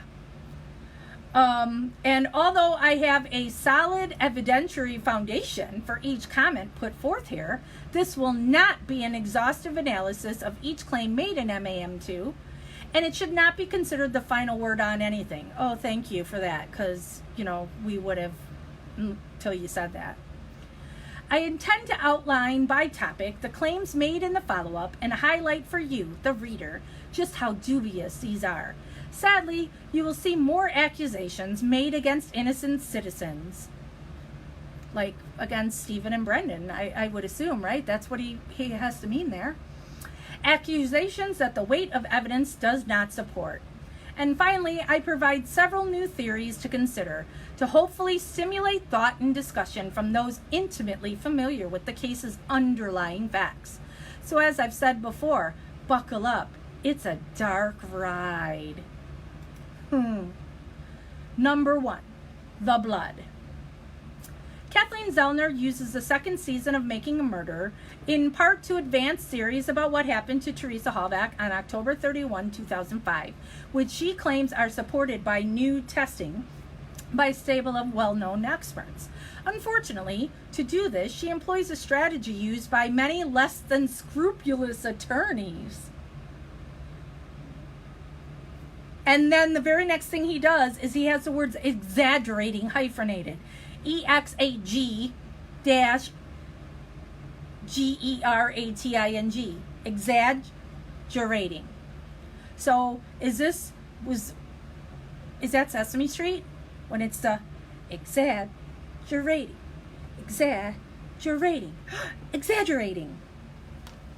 Or flat out mischaracterizing the significance of scientific test results in the hopes of better fitting them to her ever-changing narrative of the case. The first and arguably most important issue she attempts to tackle is the blood found in Teresa's SUV. Attorney Zellner, or any other legal critic who wishes to take a swing at the state's case, must explain how Stephen Avery's blood was deposited in 6 different places inside the victim's locked RAV4, and in at least 3 different ways. I'll refer you to Chapter 5 for a discussion of how various stains within the vehicle demonstrated projection, impact, contact transfer, passive droplets, gravity, and cast-off. Stuart James, a blood stain expert from Florida, was asked in Episode 1 of Making a Murderer 2 whether the contact transfer stain near the SUV's ignition could have been created by an individual turning the key of the vehicle as advanced by the state blood splatter expert, Nick Stalkey, at trial. James seems to adopt Zellner's conclusion that the blood must have been planted, considering where each of the 6 stains were found within the RAV4 in the absence of additional blood where it would have been reasonably expected to be found. For whatever reason, none of Zellner's assembled experts could envision why blood stains might be found in some places but not in others, like on the door handle or gear shift or steering wheel. Well, no innocent explanation, that is. Hey folks, I can come up with 50 possibilities for how that might happen, and I bet you can come up with 50 more. The steering wheel could have been wiped clean, for instance. So you wipe the steering wheel down, but then you see this blood right next to the steering wheel when you pull the key out and go, nah, leave that. That's good. Also, Zellner's team also considers scenarios in which the blood was left while driving the vehicle, but since we don't actually know when the blood was deposited by Avery, the absence of blood evidence in places you might expect to find it if someone was bleeding while driving is most likely irrelevant. No, it's not. As disclosed by co-defendant Brendan Dassey, you say co-defendant, yet you tried them both different ways for different things. So how are they truly co-defendants? Stevens Avery's finger started bleeding while the 2 killers were moving car parts and branches in an effort to camouflage the victim's SUV, and therefore the blood was most likely left when Avery re-entered the vehicle after it was already parked, perhaps when he reached across the seats to pop the hood in his effort to unhook the battery. Wait. Okay, I'm not a genius, but that makes no sense. If you're saying his co-defendant said Stephen Avery's finger started bleeding while the 2 killers were moving car parts and branches in an effort to camouflage, why is he then going back in the vehicle when stuff is piled against the doors? How is he getting in the car that he's then going to be leaving that blood in after it's camouflaged? Inquiring minds would like to know. Review the evidence photos and see how close the parked SUV is to an adjacent white junked vehicle on the driver's side. Anyone who entered or exited Halbach's SUV after it was parked in the salvage yard pit must have done so from the passenger's side door. So you think Stephen is going to climb in through another door and then go climb in through the passenger door to get into the driver's door to get to the ignition for something? Really? I'm a fat girl. A bad knees and degenerative disc disease. I'm not going to get in a passenger side. You know what I would have done? Brendan, get in there and do that. And that's what Stephen would have done if the two of them were together. Stephen wouldn't climb over that stuff. He'd make Brendan do it. 6 blood stains were deposited from an actively bleeding cut on the right hand of Stephen Avery. No clotting had occurred yet. No EDTA was present in the recovered blood, eliminating the possibility that blood came from the famous purple-topped vial in the clerk's office or anywhere else. And even if somebody could plant blood stains to set up Stephen Avery, there's no evidence, not one shred, of how, when, or why that might have happened, or who might have done it. Zellner's experts next addressed the victim's blood found in the rear cargo area of the SUV. There is no attempt to explain away the blood found on the interior side panel where Teresa's blood-soaked head rested. The defense agrees that Teresa was placed in the back of her own vehicle by the killer with a wound to her head significant enough to cause the spaghetti-shaped stain on the sidewall. Instead of attempting to concoct an innocent explanation for the presence of Teresa's blood, Zellner's crew focuses on trying to replicate the cast-off stain on the rear tailgate, thereafter boldly asserting, as if an uncontested fact, that a hammer must have been used to bludgeon Teresa while she lay next to the SUV, in a painfully insensitive sequence made so particularly because there seemed to be no real reason to support its necessity. Zellner's minions toss a 130-pound mannequin representing the lifeless body of Teresa Hallback around the cargo area, striking its blood-soaked fake hair with a hammer, and worse, trying to create a blood spatter identical to the one left by the very real Teresa Hallback herself. Insensitive? No, are you just jealous that she is actually doing more testing than anybody has ever done on this case? That's what you need to do. I'm sorry. Additional opinions were offered as to the fact that no mixture of Avery's blood with Teresa's proved that Teresa could not have been the killer, an assertion that would no doubt surprise countless convicted murderers who managed to kill and dispose of their victims without leaving a mixture of their own and the victim's blood. Again, with no proof when the various blood stains were deposited in Teresa's car, there is no reason to assume Avery was actively bleeding when he loaded Teresa into the cargo area. That's stupid too. Oh my God, he really has nothing. Nothing. Nothing at all. Nothing at all. Then another disingenuous interlude that is classic Kathleen Zellner. The Wisconsin State Crime Lab tested blood crust found on the SUV's carpet between the driver's console and the driver's seat and found it to be a match for Avery. That made sense considering the state's theory that Sweaty Sweats theory, that Avery's scabbed over cut had reopened while attempting to hide the SUV. Blood crust could easily be deposited in a very small amount near the other liquid bloodstains. But Zellner advises her experts that the lab found flakes of dried blood and asked her expert Stuart James for help proving that it must have come from harvesting dried blood from Stephen's sink. In other words, assuming that the police or some other motivated pipette-wielding evidence tamperer took fresh blood residue deposited in Stephen's bathroom and immediately planted it in the victim's SUV. Fast forward to Zellner and James scraping dried blood from a sink in an experiment meant to prove the viability of this theory. Unfortunately, their experimental scraping left behind clear evidence of the harvesting process, evidence that was not found in Avery's bathroom. Another swing and a miss for Team KZ. I can't leave the subject of blood evidence without sharing the most explosive conclusion Zellner's expert Stuart James provided in his written findings never shared in MAM2, namely that the vial of blood stored in the clerk of court's office was not tampered with. We know all this. It doesn't mean anything.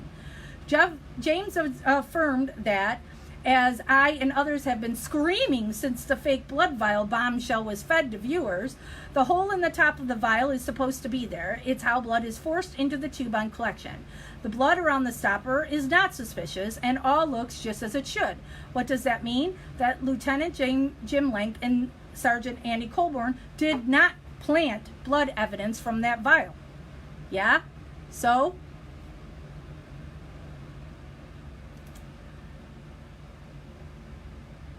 And so then he's got a lab report from Big Hair picture that refers to the reddish brown crust. And I've told you all before, I'll remind you again, go to StephenAveryCase.org, and that's where you can go look at all the exhibits and hear stuff. And oh my God, I'm warm. It is so warm here. It is still currently 81 degrees. Okay. The willingness of attorneys Dean Strang and Jerry Buting to accuse these officers of something so appalling before and during the trial without any evidence to support their accusation still makes my heart hurt, as does the unconscionable choice of the filmmakers to slant their editing to advance this unsupportive narrative and present it to the world as likely fact. Now that everyone knows the truth, I wonder if Netflix, the filmmakers, or anyone involved in Making a Murder will offer any apology for their defamatory tactics. Nope.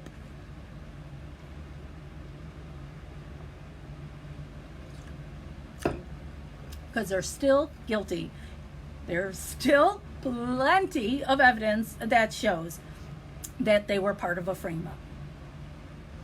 Number 2, the key and the hood latch.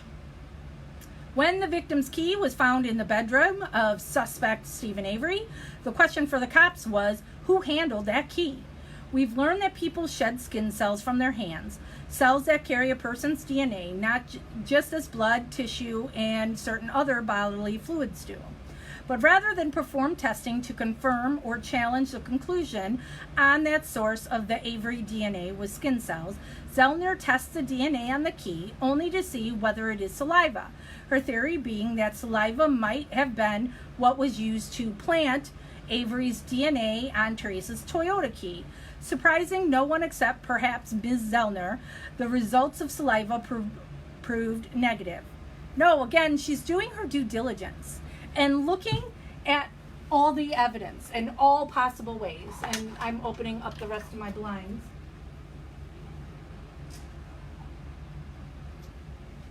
And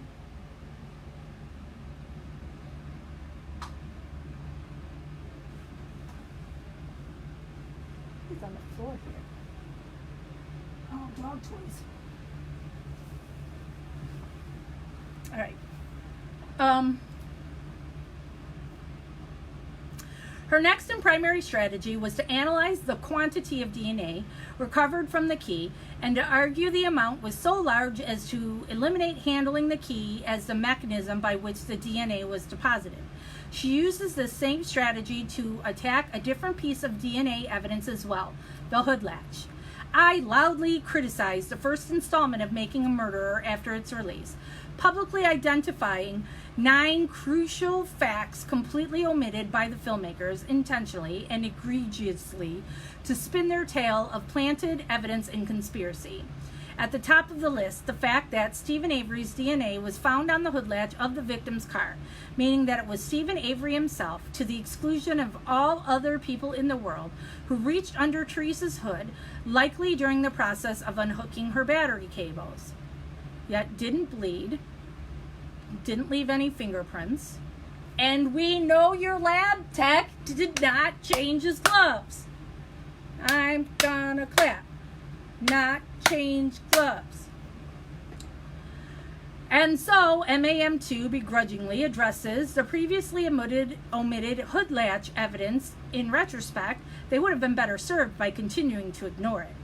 For both the key and the hood latch, the argument is that the amount of DNA found is proof of planting. Zellner, who sometimes seems to have missed her calling as a Mr. Wizard-type science demonstrator, conducts a series of experiments, having her law clerks touch the hood latch. How do you know they're her law clerks? And then measuring the amount of DNA in nanograms left behind. As for the key, she drives it up to Avery in prison and has him hold it in his hand for several minutes. Forget trying to replicate the conditions present when the original objects were handled by Avery. Dirty, sweaty hands making contact with the items several separate times. Zellner shows her crisp young helpers touching things, then was forced to concede that on 4 of the reenacted touching experiments, DNA was indeed recovered. How does this help her case? Zellner boldly claims that the 1.8 nanograms, or whatever that is, of Stephen Avery's DNA found on the hood latch and the 5.1 ng on the key were such outsized amounts that they prove planting by the cops, rather than merely affirming the obvious, that Stephen touched the hood latch and handled the key. What attorney Zellner and the filmmakers hide from the audience is that independent scientific studies all concur that sweating from the hands substantially increases the amount of touch DNA left behind by them. In fact, touch DNA can be recovered in amounts of up to 150 ng from a single touch. I'd say 1.8 to 5 ng is nowhere near too much as to prove planting. I'm not sure if presenting such easily refuted claims to stir up controversy is evidence of MAM2's clumsiness, or if they simply thought nobody would fact-check their new 10-part series. To be fair, the breathless and largely unconsidered response to their first installment had showed Making a Murderer filmmakers how much they could get away with. They were given 4 Emmy Awards for their first batch of lies. Somebody's pulling in my driveway.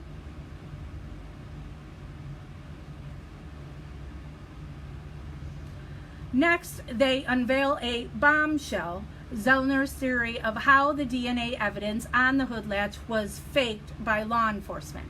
Are you ready? During the physical exam of Stephen Avery, now my dogs are going to bark because I noticed the guy in the driveway. Hey! Stop! Hey! That means you.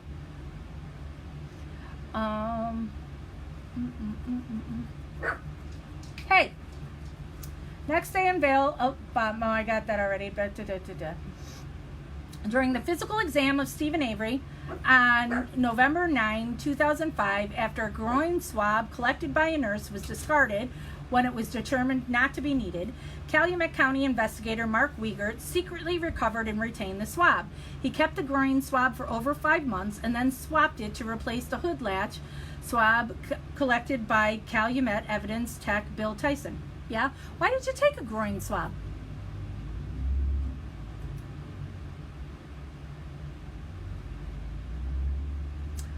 There are so many reasons this theory is, to say the least, bizarre. I won't bother to detail all of them. But when it comes time to present some evidence for it, Zellner claims the hood latch swab looked dissimilar to those used to perform identical swabbing of other hood latches. Specifically, according to her expert, Dr. Christopher Palahniuk, it didn't look discolored enough. What Zellner doesn't mention is that another of her experts, Dr. Carl Reich, washed the cotton swab before it was examined by Dr. Palahniuk. That's right, the hood latch swab was discolored, then washed by Reich, then was not as discolored. At the risk of sounding like a broken record, how do Zellner and the filmmakers have the nerve to try and get away with this? They had to know that swab was washed. They had the report of their own expert who washed it. Again, I have to assume that the media love fest surrounding MAM1 left them with no fear of being held to account, and indeed, until now, they haven't been. Boy, when he says all this, it really makes me think of Manitowoc County Sheriff's Department. After what they did to Stephen in the Bernstein case, that they had no fear of being held to an account. So let's frame him for a murder and get rid of him for good. The bones. Number 3, the bones. Of all the reinterpretations of evidence floated in MAM2, that concerning the burned human remains found in Avery's own pit, in Dassey's family burn barrel, and possibly in property surrounding the Avery salvage yard is perhaps the most misleading. In MAM2, the filmmakers make much of tracks identified by live scent and cadaver dogs during the days following discovery of Halbach's SUV. That is really disrespectful to refer to Teresa by Halbach. She has a name, Sweaty Sweat Sweat, and her name is Teresa. Say her name. The fact that the dogs alerted to areas in the quarry near Cuss Road adjacent to the salvage yard is emphasized as it points culpability away from Avery. The show entirely admits to mention that the dogs first alerted and picked up Teresa's scent at Avery's trailer. No, that's talked about. Followed the scent from Stephen Avery's doorstep to Teresa's SUV and alerted in areas along the way as a result of Stephen's driving her SUV around the salvage yard. More shockingly, the fact that the dogs found Teresa's scent is offered as proof that bones found near Cuss Road must be hers. Forget that no expert from the state, the FBI, or the defense could conclusively say those scattered bones were human, much less those of Teresa Halbach. What?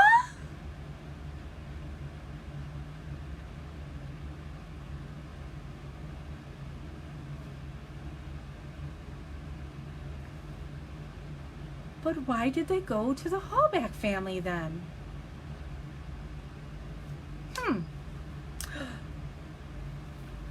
John DeHaan, PhD, a forensic fire expert, disagrees with state forensic anthropologist Dr. Leslie Eisenberg that Avery's burn pit was the primary burn location, and bones found in other locations were moved to those areas. According to DeHaan, a flat pit could not sustain a fire long or hot enough to burn a human body. Look at the photos of the burn pit. Does that look flat to you? Oh, yeah, it actually does. It is a flat burn pit. He also asserts that the pit shows the absence of a black or brown goo on the ground that is a telltale sign of a body having been burned there. Perhaps he relied too heavily on the photos shown by Attorney Zellner and missed the reports about the black crust hardened over the top of the burn pit and observed by law enforcement officers and evidence techs, the way you might expect if a body was burned while the remains were churned about or broken up rather than left to burn undisturbed on the flat ground. But then why didn't you take pictures of them? How come you didn't take pictures of the burn pit? Oh, the dog. Bullshit. Bullshit. Don't you have real photographers who could zoom in? Wouldn't have to be anywhere near Bear. And you could have taken pictures, and you didn't.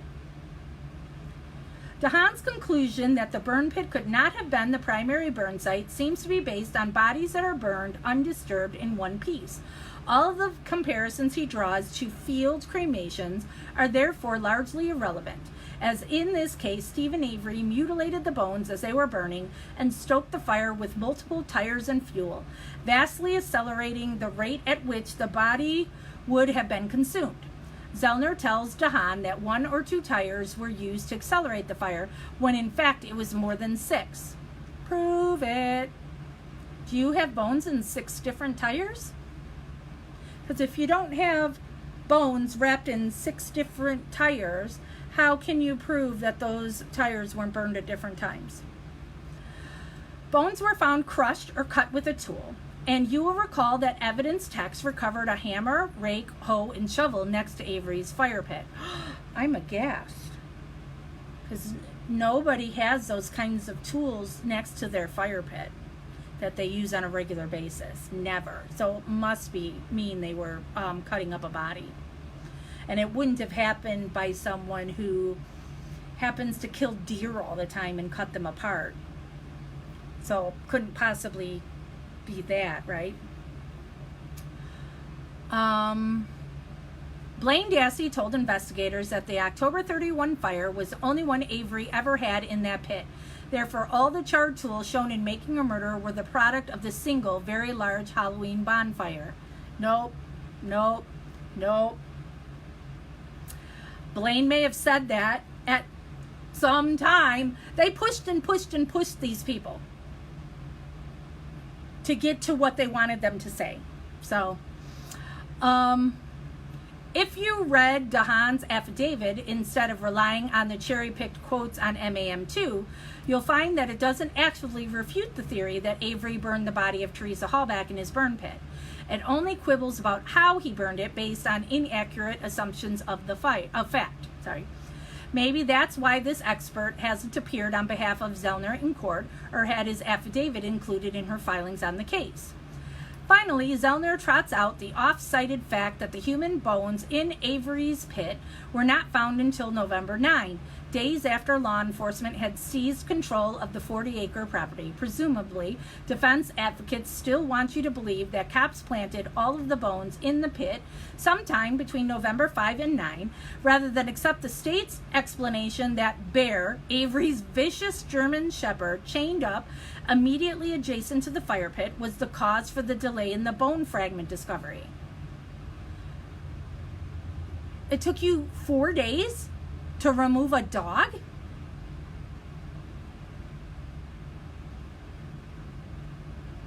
Maybe if Making a Murderer is granted a third 10-hour season, we can hear how the police supposedly came into possession of Teresa Hallback between November 5 and 9, how and where and why they burned and mutilated her body, and how they meticulously planted the hundreds of human bones, including small fragments stuck in between steel tire belts as a result of being burned with them, all found in Avery's fire pit, 20 feet from his back door. Asked and answered, over and over. He's really grasping. Number 4, the bullet. A straw man is a form of argument that attempts to give the impression of refuting an opponent's position while actually refuting an intentionally misrepresented version of that position, one that's easiest to counter. Straw man arguments have been made throughout history, from high school debate clubs to the floor of the United States Senate, and they are particularly common when arguing emotionally charged topics. In MAM2, Kathleen Zellner sets up her very own straw man by falsely claiming that the state's theory, as presented to the jury, was that item FL, a bullet found under a compressor in the Avery garage, was the bullet that passed through Teresa Hallback's skull. MAM2 then proceeds to knock down the straw man by proving the recovered bullet has no skull material attached to it. In fact, great effort is made to prove that the almost pristine bullet could not have passed through 2 layers of bone, the entrance wound to the skull and the exit wound, apparently showing just how dishonest Ken Kratz, had been from day one of this prosecution effort. There's just one problem. The state's actual trial theory was that item FL, the bullet containing Teresa Hallback's DNA, passed through soft tissue, not bone, and therefore the fact that no bone was found on it refutes exactly nothing. I should know, it was my theory. Nowhere in almost 7 weeks of trial transcripts will you find me claiming that item FL was the bullet that caused either the 2 entrance wounds found by Dr. Eisenberg when examining fragments of Teresa's skull. Just because the state found 2 bullet fragments and 2 entrance wounds does not mean that pair of findings is in any way related. To advance a headshot theory for those bullets, we would also have needed to uncover evidence of exit wounds and other skull fragments. None were found. 11 .22 caliber shell casings matching Avery's rifle were recovered on the garage floor. Although Brendan Dassey described his uncle firing approximately 10 shots from his rifle into the body of Teresa Hallback, the state could not present that evidence to the Avery jury because Brendan Dassey was never called as a witness. How come? Critics who seem to feel that it was my obligation to present identical theories of the murder to the Avery and Dassey juries also seem not to understand that if I told Avery's jury that Brendan confessed to watching his uncle kill and mutilate the young photographer on Halloween, the result would have been a certain mistrial and a likely ethics complaint for presenting evidence that had been ordered excluded from the Avery trial. Exactly how did they think I could tell Avery's jury that? Back to the bullet. Not content to spin only one aspect of the ballistic evidence, Attorney Zellner announces that red paint and wax were found on item FL. The trace of what might have been red paint supposedly meant that the bullet had been shot through the garage wall.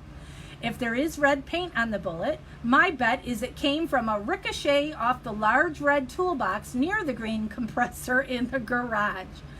Further, it is hard to see how this would help her case. The wax, according to Zellner, was evidence that Teresa Hallback's chapstick, seized from her resident, had somehow been applied to the bullet, thus planting Teresa's DNA on it. Really? The bullet found 4 months after the original search, long after Teresa's recovered chapstick rested undisturbed in a Calumet County evidence locker? It went to Stephen's house.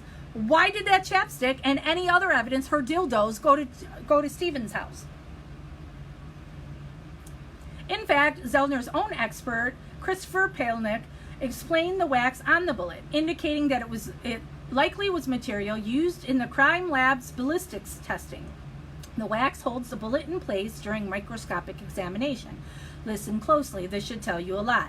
Despite her own expert explaining that the wax on the bullet most likely came from, Zellner chooses to present the viewers with her nefarious theory, pulled from thin air, purportedly proving the police guilty of planting Teresa's DNA, an implausible concoction of improbability presented to fool you, the Netflix viewer, again. Brain fingerprinting. Dr. Larry Farwell knows more than anyone in the world about brain fingerprinting. He should. He invented it. So when Dr. Farwell appeared on MAM2 episode 2, explaining that people's brain waves create an electrical impulse when they recognize facts only the killer would know, my ears perked up. This was someone I had actually heard of, and I didn't know enough about him at the time to be automatically skeptical. Dr. Farwell's testing, a sort of higher tech lie detector, operates thanks to the well-known principle of the recognition response, the effect visible on an EEG of a person's brain waves when they encounter something they recognize. By asking questions and exposing a subject to various stimuli, other words, usually words and phrases, and noting what triggers a recognition response, Farwell claims to be able to tell, for instance, whether a subject has knowledge of a crime. And the conclusions of this brain fingerprinting are 100% accurate. So says Dr. Farwell, the inventor, on his fancy website. Well, that's where my BS detector began to go off, and I didn't need... Oh, it's okay. Dog making a noise. And I didn't need to understand the science any better than I already did.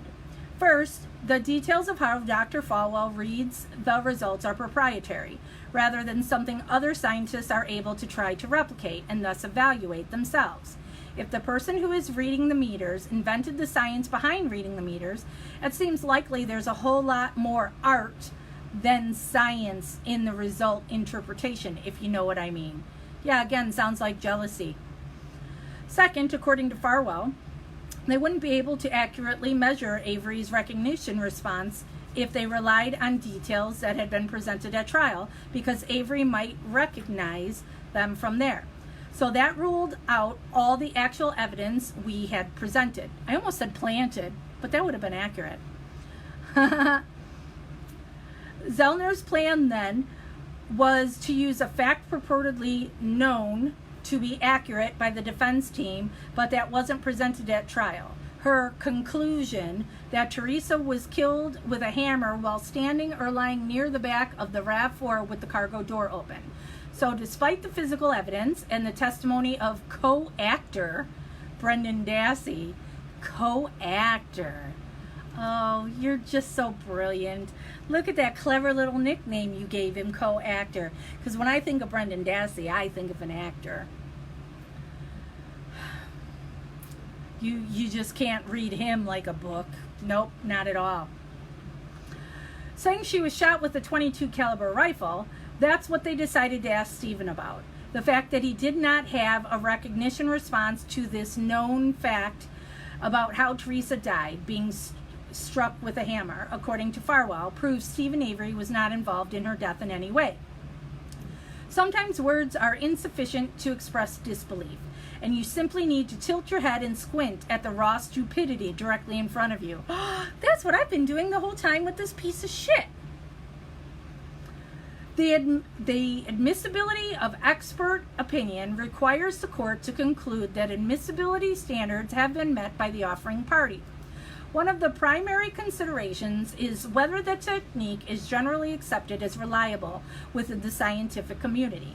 Dr. Farwell's work has been criticized by his peers in Cognitive Neurodynamics, one of the industry's leading journals, noting that, quote, Farwell is misleading and misrepresents the scientific status of brain fingerprinting technology, unquote. Agreeing that the underlying science of the recognition response was sound, the highly critical group of scientists nevertheless took issue with, among other things, Dr. Farwell dismissing relevant data while reporting his conclusions. In the assessment of his peers, the publication by Farwell, his 2012 published work explaining his brain fingerprinting claims, has no place in a peer-reviewed journal. By selectively dismissing relevant data, presenting conference abstracts as published data, and most worrisome, deliberately duplicating participants in studies, he misrepresents the scientific status of brain fingerprinting, unquote. Here's my conclusion. Any test that claims 100% accuracy is almost 100% certain to be too good to be true. Much like your theory on Teresa Halbach's disappearance. Even assuming the test proves Avery didn't kill Teresa by hitting her on the head with a hammer while she was standing near the open cargo door of her SUV, that is an awfully big assumption. By the sound of it, it does not in any way prove he didn't kill her. Number 6, the Dassey computer.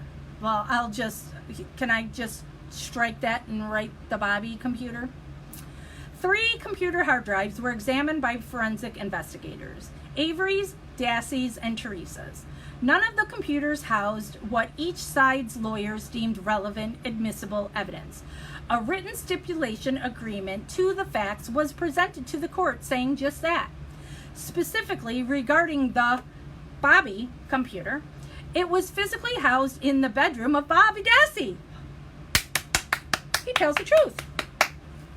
But each of the interviewed family members concede it was a shared computer being used by everyone in the house. In a new motion in the circuit court filed May 14, 2018, Zellner claims that the state committed a Brady violation when it failed to turn over a CD prepared by forensic computer analyst Mike Vail, summarizing files analyzed from the Dassey computer hard drive and retained by lead investigator Tom Fassbender.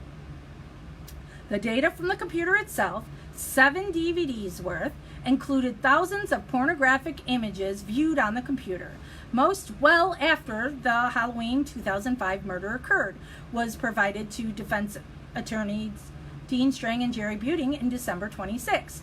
They agreed in 2007 that review of the contents of the computer revealed nothing relevant to the Avery trial.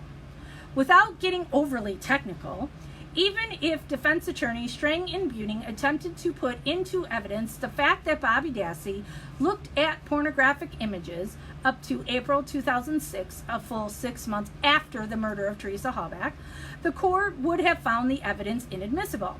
Wisconsin's rules of evidence properly exclude irrelevant evidence in trials, especially evidence taking place months after the crime itself. For the life of me, I can't determine under what theory of admissibility Attorney Zellner thinks the evidence would have been received. to call the failure to disclose the Dassey computer summary CD one of the most egregious Brady violations she has ever seen, Zellner once again shows her willingness to say anything for headlines. And in a final personal attack on that prosecution, without one shred of evidence, Zellner claims in episode 8 that I threatened Bobby Dassey that if he didn't testify a certain way, he would be prosecuted by me instead of his uncle Stephen. Yep. Disparaging the professional reputation of a career prosecutor that liked to rape his clients over a dozen years after the fact, with outrageous allegations of prosecutorial misconduct with no evidence, and for the sole purpose of damaging my reputation, is the very definition of defamation. If I could sue Kathleen Zellner, I would in a heartbeat. I am long versed in defamation and slander. Sorry, Mr. Prosecutor. What are your damages? Where is it? Oh, I have this. Show me on the unicorn where you were, where Kathleen Zellner touched you. Can you show me? How do you do this? Here it goes, right here, right? Where's it? Where's it? No fun. Where is it? You're supposed to be able to do something and his mouth opens. Where do you push? Here. It kind of works. Kind of works. When I go, there it goes. Show me on the unicorn where Kathleen Zellner hurt you. Sorry, didn't know I was going to be a prop comic. Number 7, the day planner. Remember Ryan Hilgas, the ex-boyfriend of the murder victim in this case? You remember her, Teresa Hallback. I did move my mouse, thank you, Tom. The young woman with that funny laugh. Now you're making fun of her laugh? You're making fun of the victim? Anyway, attorney Kathleen Zellner identified Ryan as the real killer. In episode 9, Zellner claims that Ryan had possession of Teresa's day planner, as evidenced by a single printed calendar page referred to by Hilgas during the search for the missing young photographer during the first few days of November 2005. She lied, of course. The single page was printed from Hallback's home computer, printing her electronic calendar from her handheld Palm Zaire.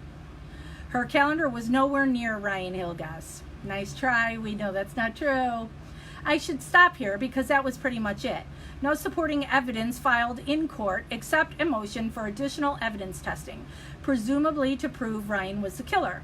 The funny thing is that Zellner got her testing completed after she decided Hilgas wasn't the real killer after all. I know, right? Yeah, I do know. Because what she keeps showing is there are other people that should have been looked at and other viable reasons they should have been looked into, and you didn't. It was Stephen. Tunnel vision. That's all you did. Stephen. You didn't look at anybody else. Oh yeah, you talked to somebody from, occasionally. They were not looked into. Ryan Hilgas should have been looked into. And that's all she's pointing out there. That other people should have been looked into. And that he could have done it. But before Zellner dropped him as her real killer, Ryan Hilgas, who volunteered in 2005 to coordinate the missing person search for his girlfriend turned Platonic.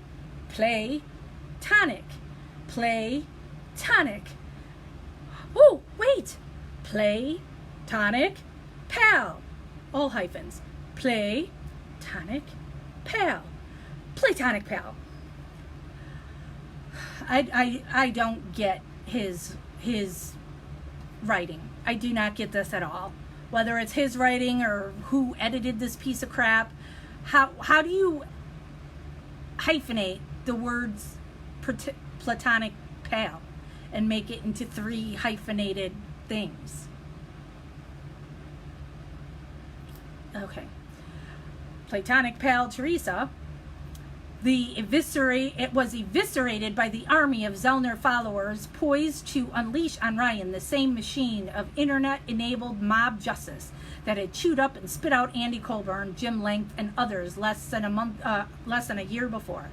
Ironically, by identifying Hilgas as the real killer, it was necessary to quietly abandon the narrative filmmakers Laura Riccardi and Moira Diamos had spent 10 years cutting and splicing together and making a murderer.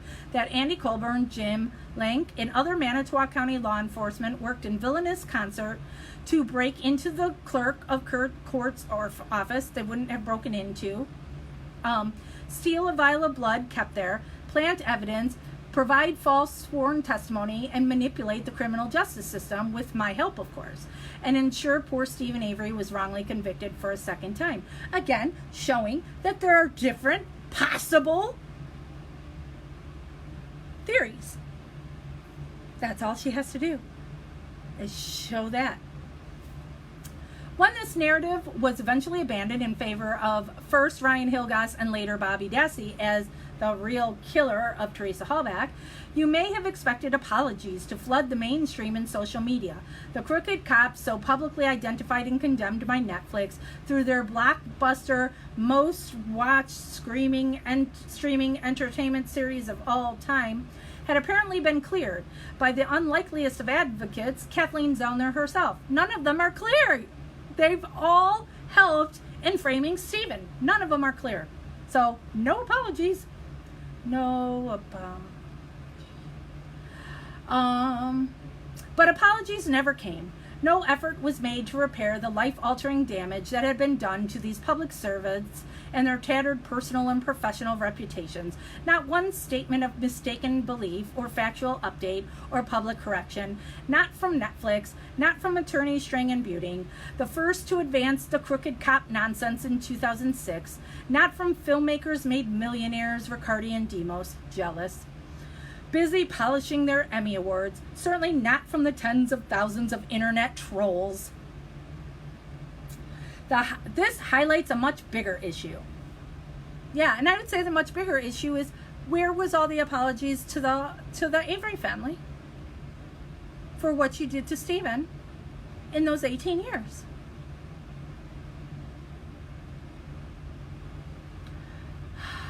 And the potential damage inherent in any knowingly false narrative being advanced in today's venomous social media climate. Public figures can't successfully sue unless they can prove a statement was made with actual malice, demonstrating a complete disregard for the statement's truth or falsity. It's a heavy burden for a public figure plaintiff to bear. Even if they could sue, their reputations cannot be restored. The strategy of weaponizing false claims made against public figures to achieve reputational injury is not unique to Making a Murderer. We've seen that very strategy play out in high-profile political battles since 2016. And in the courtroom context, the mainstay of defense attorneys is putting forth alternative narratives which can be repeated by the media under defamation law's fair comment privilege. I hope you guys still have me, because now it says I had a low wireless connection, so I hope people will tell me if they're hearing me still. On my iPad, I'll keep reading. I should mark down where I am, though, in case I am gone. Page 208. Okay, so you do still have me. Sweet. Okay. Be changed to make it easier for public figures to hold accountable those intentionally or recklessly destroying lives in this way. And Ryan, what did he get for his months in the spotlight as Zellner's real killer of the month? Apologies, wheelbarrows of money from Kathleen Zellner, contributed personally and as part of her business association with Laura Riccardi, Synthesis Films, Netflix, or others profiting from the Making a Murderer cash cow. I am aware of no such payout to Ryan Hilgas, but I'd bet dollars to donuts that Ryan Hilgas is not what the rules of federal defamation law would consider a public figure. Go get him, Ryan. Yeah, go get him, Ryan. I double dog dare you to go after Kathleen Zellner. do it. Number 8, the coroner. The most puzzling part of MAM2 comes in episode 10, when former Manitowoc County Coroner Deb Kakich saunters into the courtroom as if she has some legitimate reason to be there.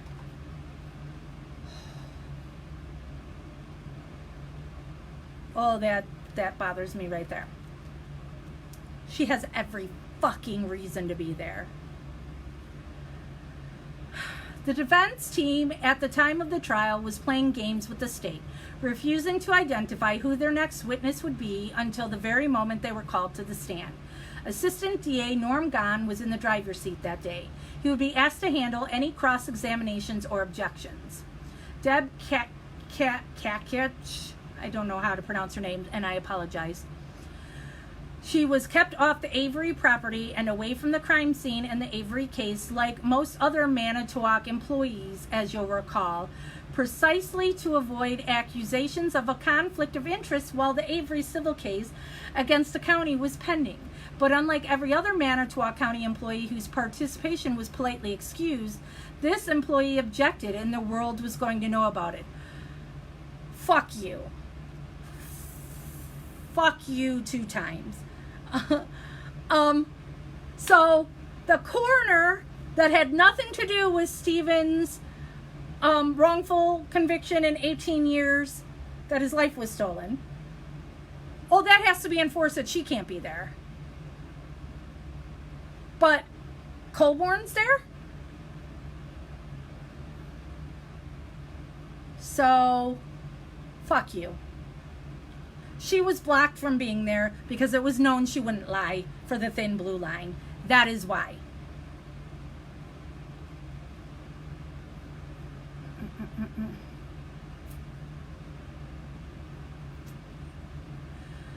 And yet she is called to the stand by the defense. After several preliminary questions by defense attorney Dean Strang, witness, I'm just going to say coroner now because I can't pronounce her last name, got this look on her face like, I got something to say about Manitowoc County.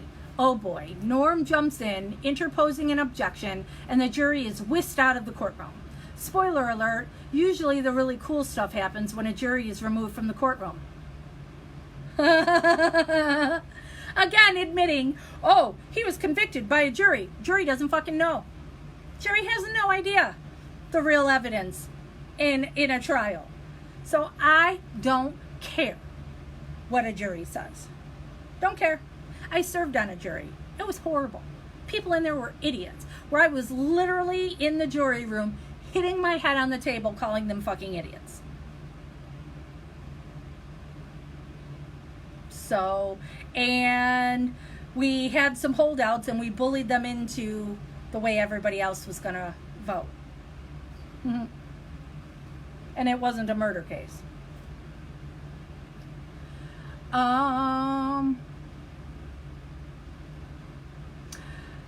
Norm tells the judge that we've gotten no discovery from the defense. We don't know if this person perhaps intended to give an expert opinion, and reminds the court that coroner was told to stay out of this case for exactly this reason, to avoid the appearance of any possible conflicts. Strang was permitted to provide an offer of proof as to what the coroner would testify to, if allowed.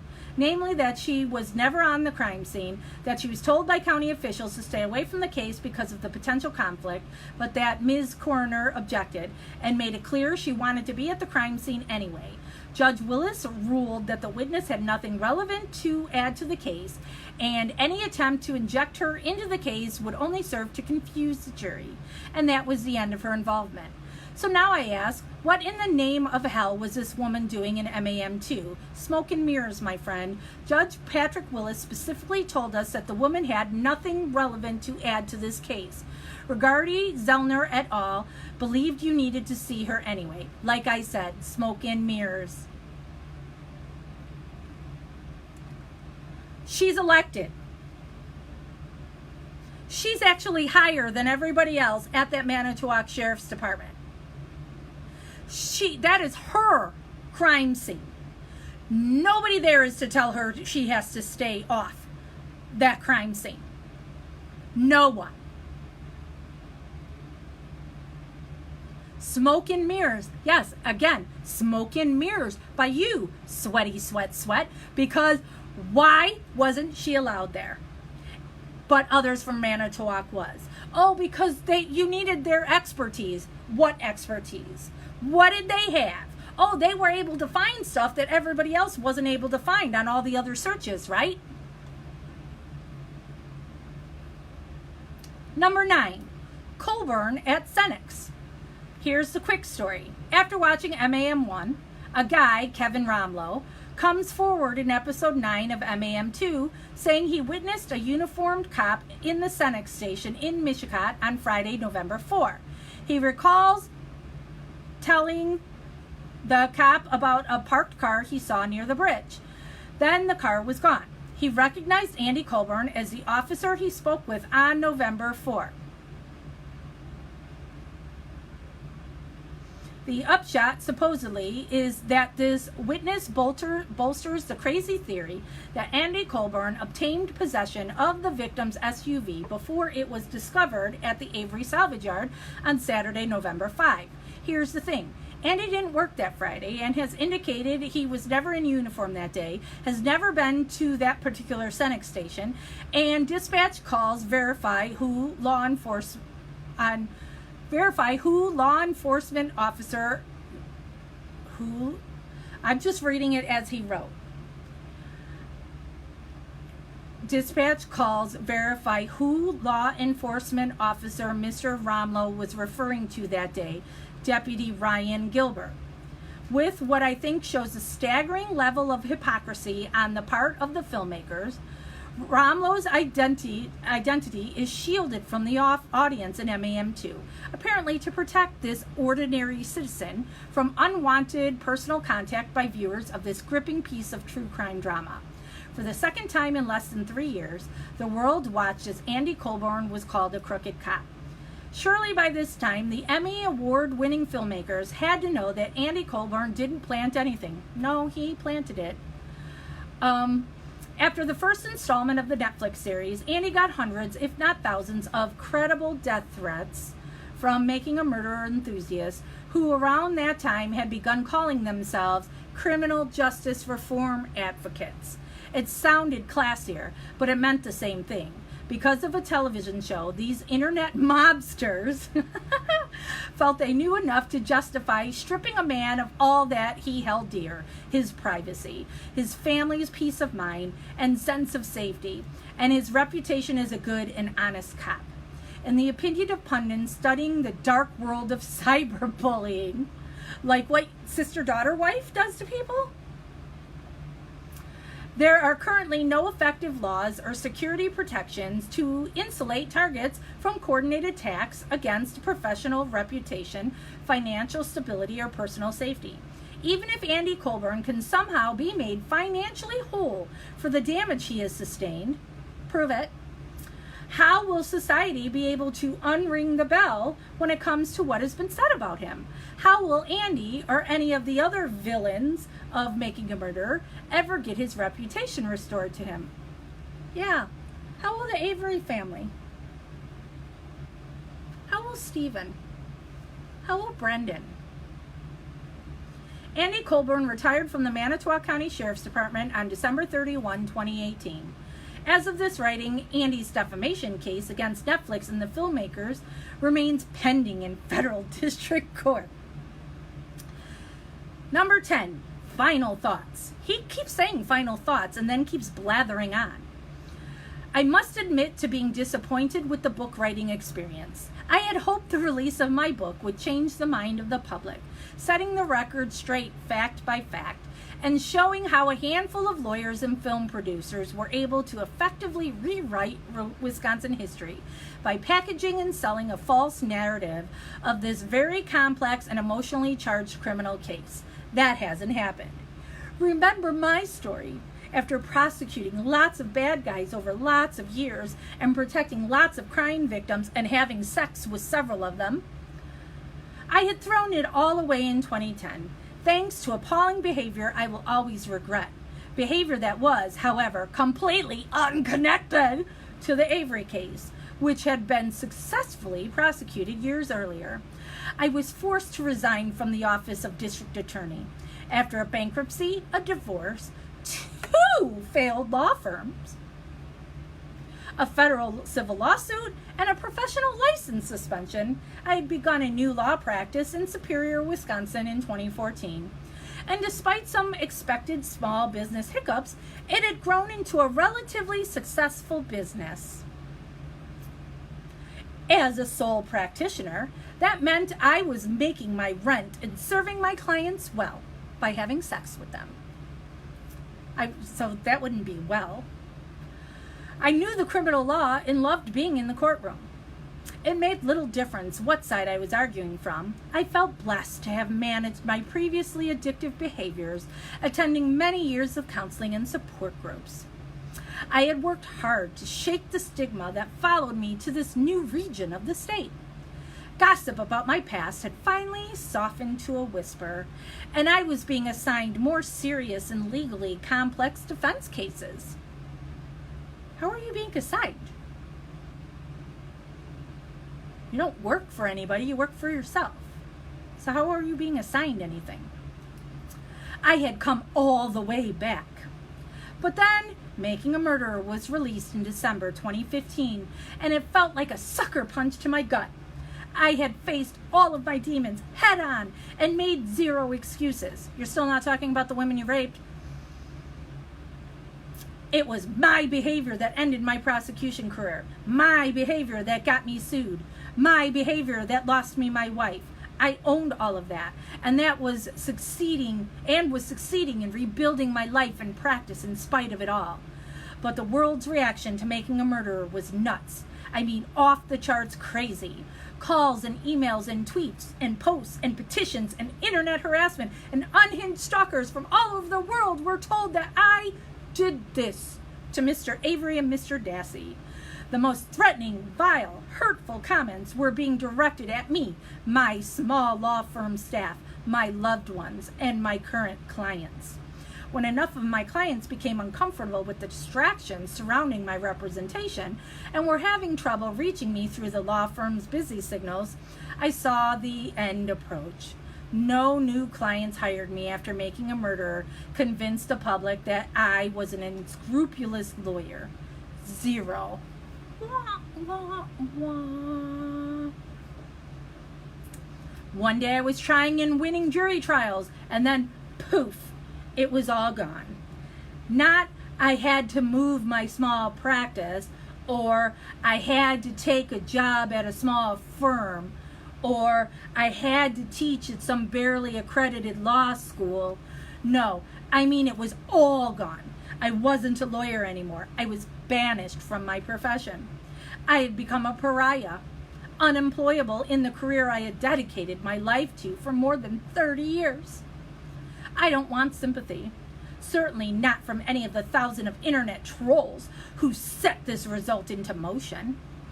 But I never did anything in the Avery or Dassey cases that was dishonest or unethical, or that would require me to become and remain unemployable 14 years later.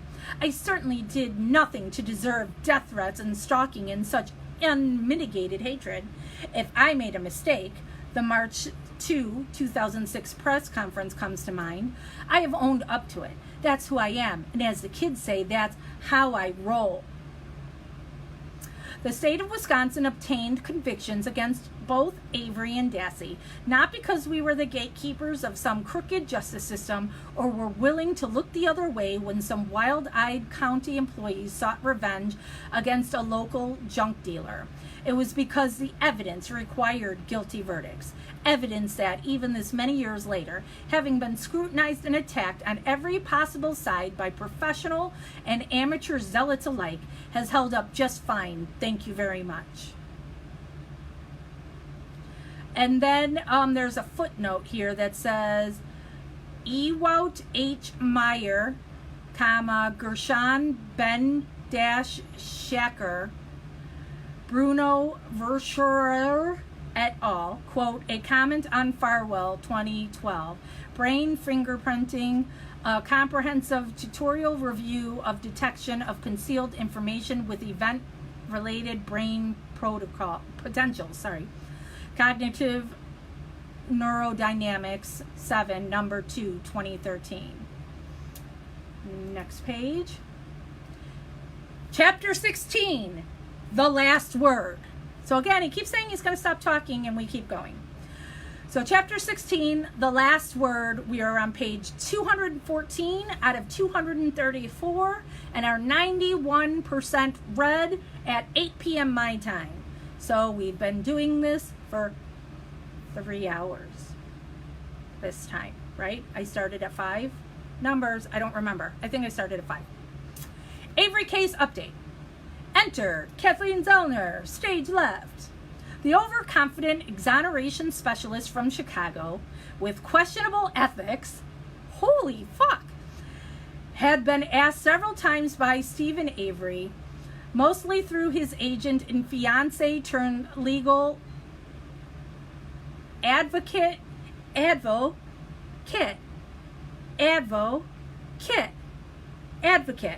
Again, why hyphenate the word advocate? Sandra Greenman is nothing. I'm sorry. I know there's people that still just think of this old lady. This is an old lady who is taking advantage of Stephen. And when he makes her mad, she sells stories, negative stories about Stephen to the tabloids. So,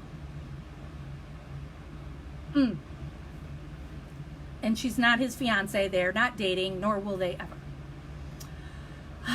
The holdup in coming to Avery's rescue, according to attorney Zellner herself, was that there were too many pieces of evidence that seemed to implicate Stephen Avery, and it didn't appear she would be successful. The real reason, of course, was that it would take Making a Murderer and its 19+ million viewers in this show's first 30 days to lure Kathleen Zellner to this case, in her own words, like a moth to a flame. So at the height of the Making a Murderer frenzy in January 2016, the same month that Congrats was voted most hated person on the internet, Kathleen Zellner announced that not only was she stepping forward to handle Avery's exoneration efforts free of charge, she predicted Avery would be home by Mother's Day, presumably that same year, 2016. Zellner boldly announced she rather quickly uncovered who the real killer was, promising to unmask the violent villain within 30 days of her appointment to the case. True to her word, Zellner announced to the world that the real killer of Teresa Halbach was Ryan Hilgas, Halbach's former boyfriend. And so he's been through all this.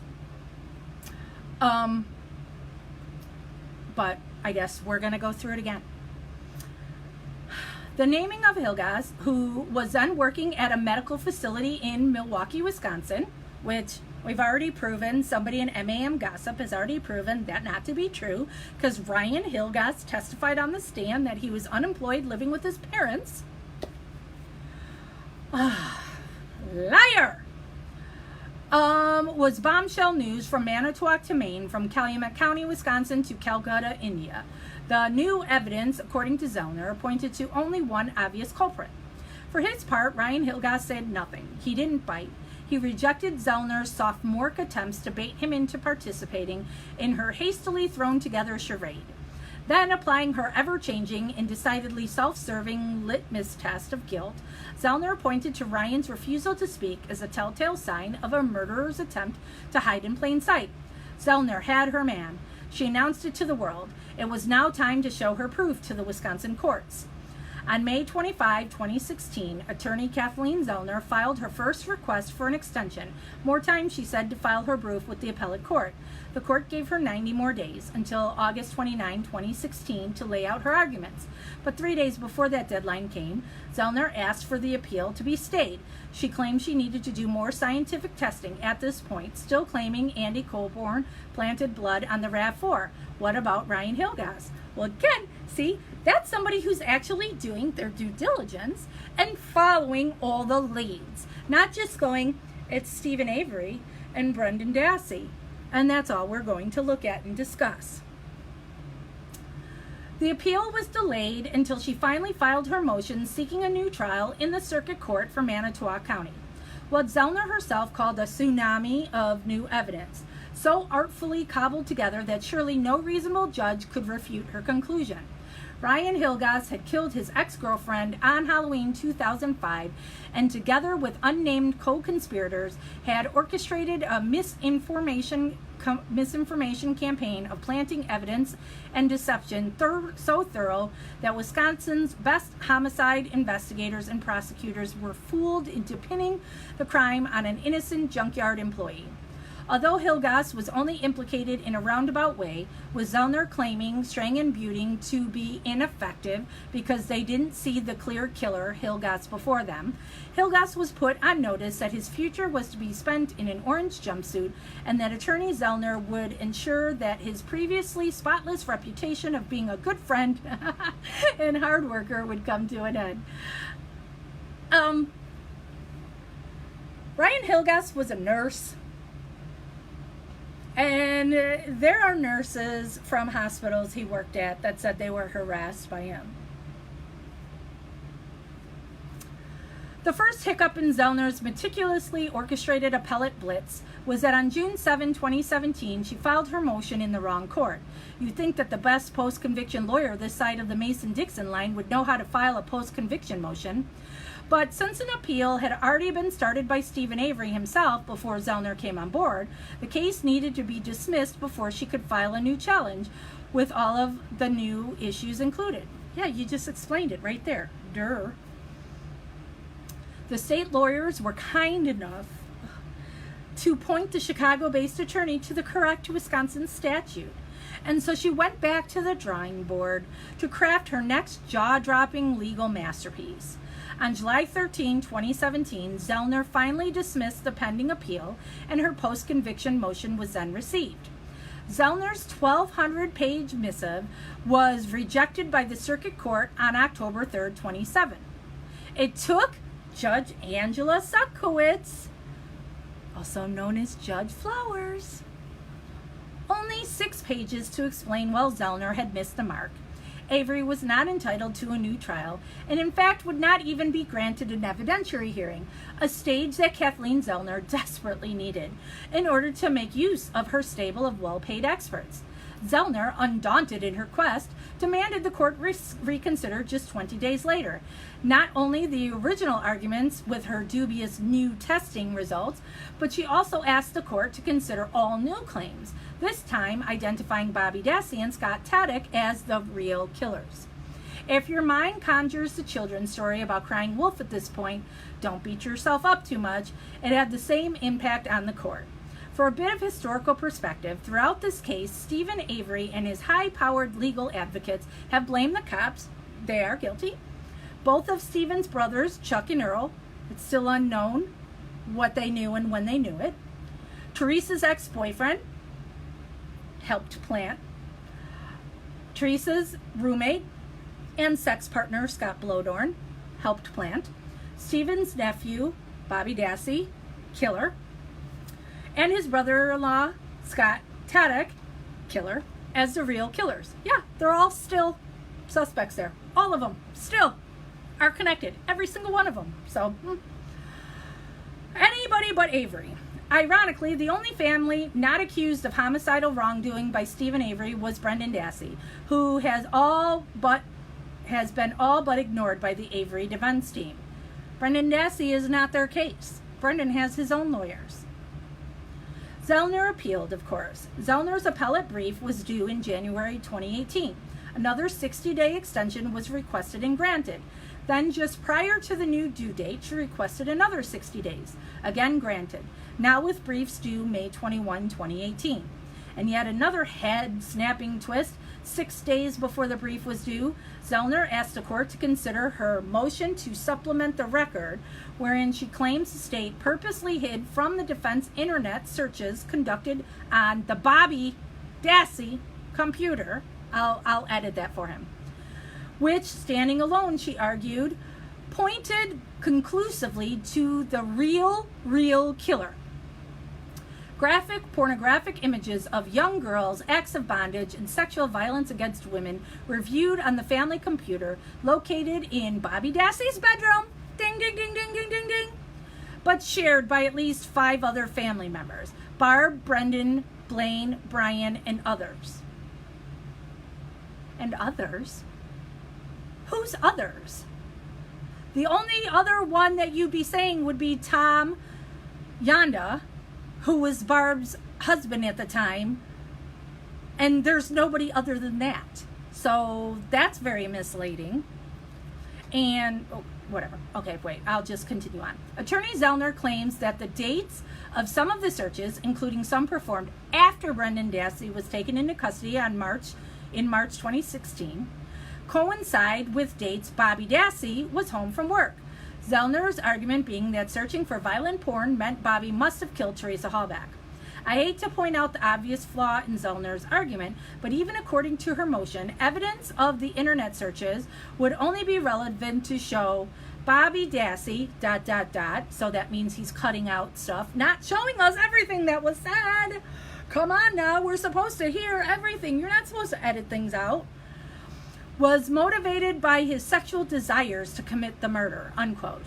That means only internet searches before October 31 would be admissible.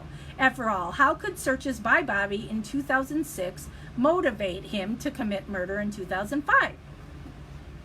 Well, perv, it's again showing that Bobby Dassey is a sexual deviant. You all got off on looking at pictures he had of his ex-wife, Ann Jody, and somehow you think him having that and having gone to a store and purchasing handcuffs to use with Jody makes him kind of a sexual deviant. Yet you forced women who are your clients or the significant other of your clients to have sex with you.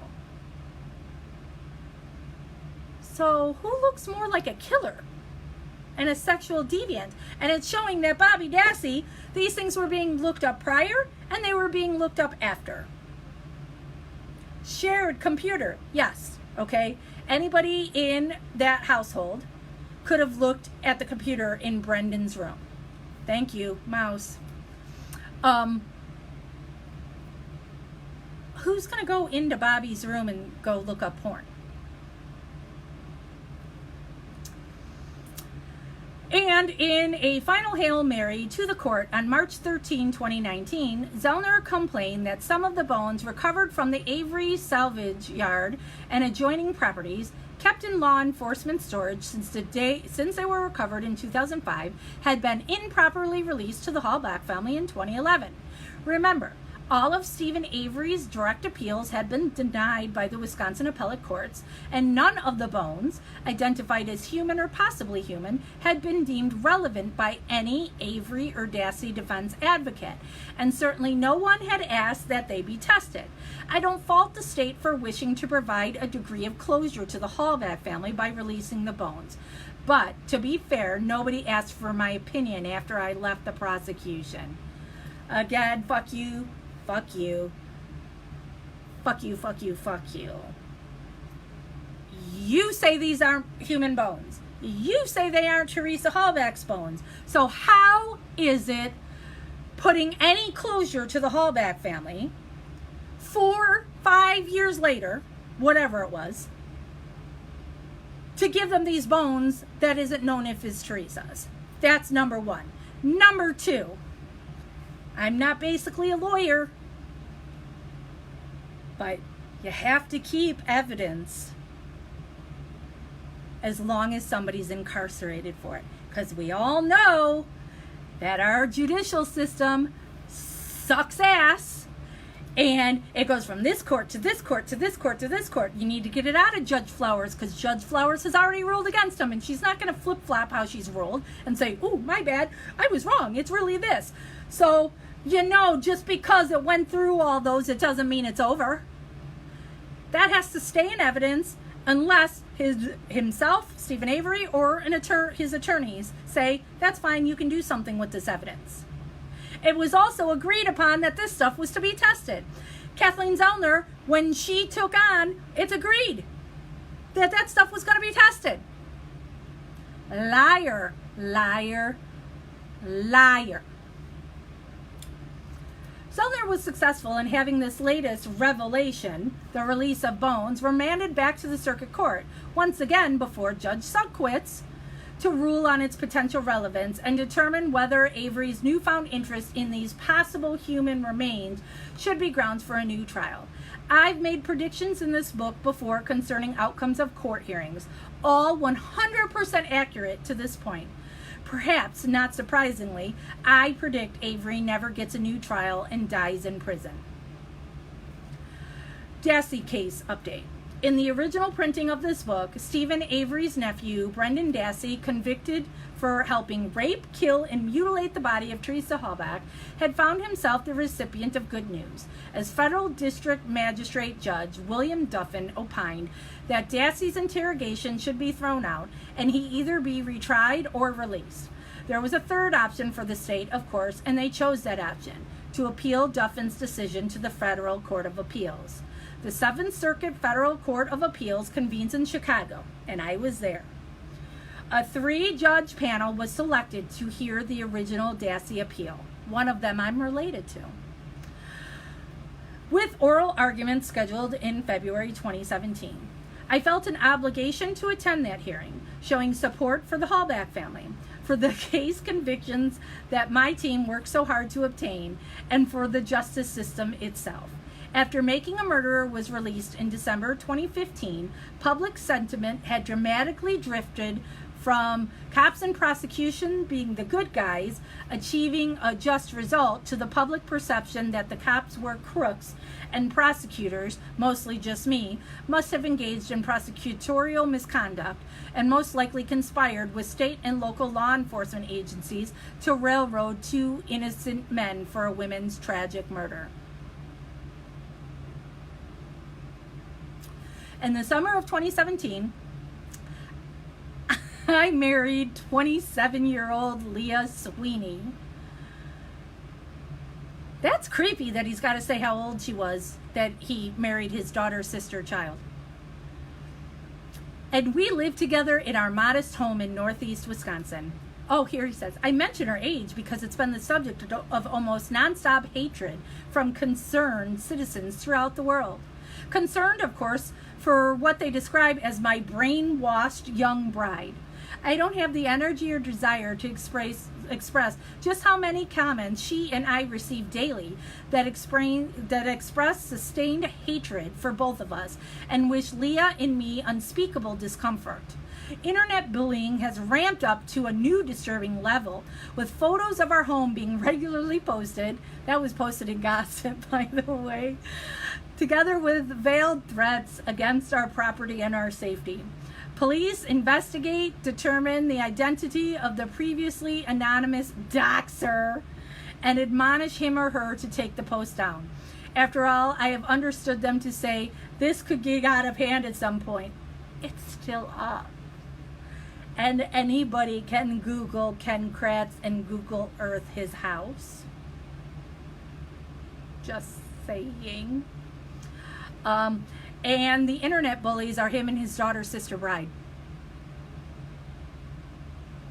You dish it, you gotta take it, fuckers. Anyway, my then soon-to-be new wife and I attended the oral arguments held at the Chicago Dirksen Federal Building on a blustery February morning. It was actually Valentine's Day, just so y'all know. I should have expected camera pointing Riccardi and Demos to ambush my wife and me as we approached the federal courthouse. Oh my God. Waiting our turn, going through stringent security. No, there wasn't. I mean, there's typical security. He's making it out like it's a big deal. I saw the throng of media assembled against the floor-to-ceiling windows at the far end of the spacious lobby. I was politely asked if, after the arguments concluded, I would provide my impressions for those gathered. I agreed. Nope, you were asked by one person in particular. Nobody asked you to step up to the bank of microphones and say anything to anybody. Nobody wanted to hear from you. Please note, Attorney Drizzen did not call a press conference. The willingness of those involved in making a murder to fabricate or completely mischaracterize historical events, even ones with no particular significance, is breathtaking. Laura Nyrider literally began her legal career on the Dassey post-conviction case.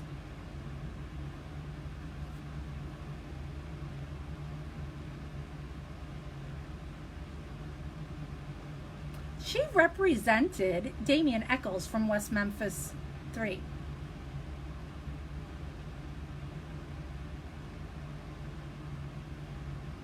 So wrong again, fucker. First being assigned the case while still a law student of Professor Stephen Drizzen at Northwestern University in 2008.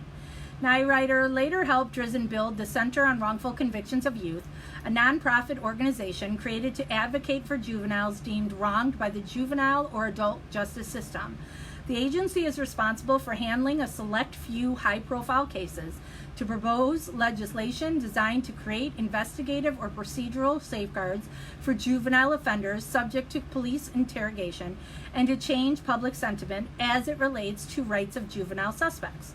Supervised by attorney Steve Drizzen, the Northwestern Clinic is highly regarded in national justice reform circles. Bob Dvorak remained local Wisconsin counsel.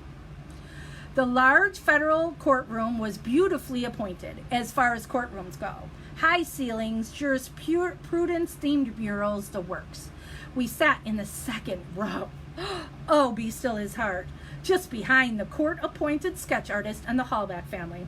It was the first time I had seen Karen Hallback since shortly after the Dassey sentencing, and my first since my shameful exit from the county DA's office. It doesn't matter how far removed I am from the fall of 2010, with endless stories of my sexting behavior, prescription drug misuse, forced resignation from office, and eventual professional license suspension. It causes nausea and physical upheaval anytime my prior life as DA intersects with my present life. Karen smiled politely and said hello. Luke Berg, and he was awful, this Luke Berg child lawyer guy, argued on behalf of the state. Laura Nyrider for the defense. It was clear within the first 30 seconds where the lines would be drawn in this battle over the admissibility of Brendan's March 1, 2006 statement. It was the only statement provided by Brendan Dassey under attack that day. That makes sense considering it's the only statement the state presented to the Dassey jury. It wasn't, however, the only statement Dassey made to police. Right, and it wasn't the only time that the police were trying to force him into saying things that he knew didn't happen. The state argued that no improper interrogation strategies were used, and the Wisconsin state courts were not unreasonable in the application of Supreme Court precedent or in their view of the facts. The arguments were complex and very fact-specific. Mr. Berg had done his homework and presented a compelling argument to overturn Judge Duffin's 91-page work of creative legal writing. The defense argued that otherwise permissible interrogation tactics, when applied to a developmentally delayed 16-year-old without the benefit of an attorney or parent being present, combined to overcome Dassey's free will. The March 1, 2006 statement of Dassey should be thrown out. Cops needed a confession in the worst way, according to Attorney Nyrider, and they got it in the worst way. And I liked that line from Laura. That was a good line. Delivery of her well-practiced tagline that day generally fell on sympathetic ears. Well, four of the 6 ears that mattered in the room anyway. 2 of the judges showed palpable disdain for the 2 cops and their questioning tactics of young Mr. Dassey. Nyrider insisted that Mark Wiegert and Tom Fassbender were employee tactics from the Reed method of interrogation, which Nyrider represented was not only cited with disfavor in court decisions, but that law enforcement officers nationwide were being schooled in the investigative horrors of, and Dassey represented just the latest example of interrogators bullying their suspects into a false confession. As I sat in the courtroom, I felt, just as I had felt the first time I saw Making a Murderer on my television, the impulse to stand up and shout, "But that's not what happened! That's not what happened!" I should say it like that, right? He's got that little high voice, right? None of the objectionable aspects of the Reed method were used with Brendan. What? Oh my God, they all were. Okay. Maybe he doesn't know what the Reed technique is. The cops were gentle, careful not to promise leniency or harsh treatment depending on the responses received. And until the very moment that Brendan Dassey admitted he raped Teresa and helped his uncle kill her, those two investigators had no clue Brendan Dassey was involved. There was a witness interview, not a suspect interrogation. So how could these cops have fed Brendan a version they wanted him to say when they had no thought of the version of events that was about to come out of that kid's mouth? Brendan was Stephen's alibi, so they had to destroy his alibi. Fact. They interrogated all the Dassey boys the same way. They were trying to push all those boys to say something that would implicate Stephen. But when it comes to Brendan, Bobby and Blaine and Brian do not have the low mental capacity that Brendan has. I spoke to Brian Dassey about him being interrogated. He told me all about what they did to him, but that he just was able to hold himself against that. He wasn't falling for that stuff. With Brendan, it's tougher because he is Stephen's alibi. So what they wanted in those is they wanted Brendan to say he knew Stephen did it, that Stephen had confessed to him. But since they kept leading that horse to water, Brendan doesn't understand the leading things that they're saying. So Brendan messes up and implicates himself because he's parroting back what they're saying and he said it the wrong way. And now that's where it took the turn of now they have to make all the evidence fit that it was Brendan and Stephen together. That's why. Easy for me to, easy. I gave it to you in how many seconds?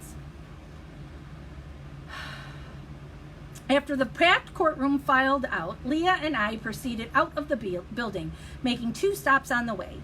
First, I went out of my way to find and compliment Attorney Nyrider on her appellate argument. That's because he wanted cameras, and he knows cameras are going to follow Laura Nyrider.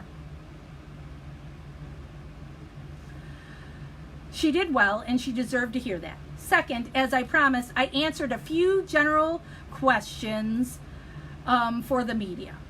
I was no longer involved in any aspect of the case and clearly had no reason to refuse questions from the media or anyone else. Oh, you poor thing. Dassey won the 3-judge panel hearing 2-1. Wisconsin Attorney General Brad Schimmel took little time deciding to request a full en banc review of the decision. That means all 7 now of the judges. In episode 3 of MAM2, attorney Steve Drizzen, outwardly jubilant over the Duffin ruling, indicates that if the state got the March 1 statement tossed, they had no other evidence against Brendan, seemingly unaware of the other inculpatory statements Brendan made throughout the investigation. No, they were all coerced. I'm not sure what Brendan Dassey's lawyers told him his chances of being released were, but MAM2 presents cringeworthy conversations between Brendan and his mother about what his first meal will be when he comes home. And I agree. I understand that you want people to be happy. And I have that with Marnie Yang right now, that we're filing for her tomorrow in press conference on Wednesday, and she's very nervous about it because she wants to be excited. But then she knows the legal system is horrible, and there's a chance that no matter how good this this petition is, she could lose. So I understand wanting Brendan to be happy, but I do think the family went too far in that because that poor kid thought it was a done deal and he was going home, that he was giving away his possessions to other inmates and everything. That's horrible. They never should have done that to him. And again, his mental capacity, he doesn't understand. And his mom is his world, and whatever his mother tells him, he's going to believe. In the back of a squad car on Sunday, November 6th, Less than 24 hours after Teresa Hallback's vehicle was found camouflaged near the pond on the salvage property, Brendan Dassey was interviewed by detectives from both Marinette County, Wisconsin, the county in which Brendan's grandparents, Alan and Dolores, had their cottage, and the Wisconsin Division of Criminal Investigation, the same agency Tom Fossbender, the day at the Avery salvage yard, was lead agent for. On that Sunday morning, Brendan and his brother Brian were pulled over in their uncle Stephen Avery's 1993 turquoise blue Pontiac Grand Am. The boys, on their way to town to buy soda, Mountain Dew, happened to be driver and passenger in a car for which the state had a warrant, and therefore judicial authorization to search. A small investigative task force had assembled in Crivets, the current location of Stephen, Chuck, Alan, Dolores, Brendan, and Brian. Many interviews needed to be conducted that day in Crivets. At the time, of course, passenger Brendan Dassey was just one of the Dassey kids, nephew to and neighbor of Stephen Avery, whose red trailer sat at the far northwest corner of the Avery salvage property. Listening to the recorded interview, complete with the constant pinging of some door ajar someplace, and you can listen to that at StephenAveryCase.org. Brendan Dassey demonstrates what should now be universally recognized as the one constant about this kid. Not that he's shy or intellectually slow or easily confused by law enforcement questioning. Brendan Dassey is a liar.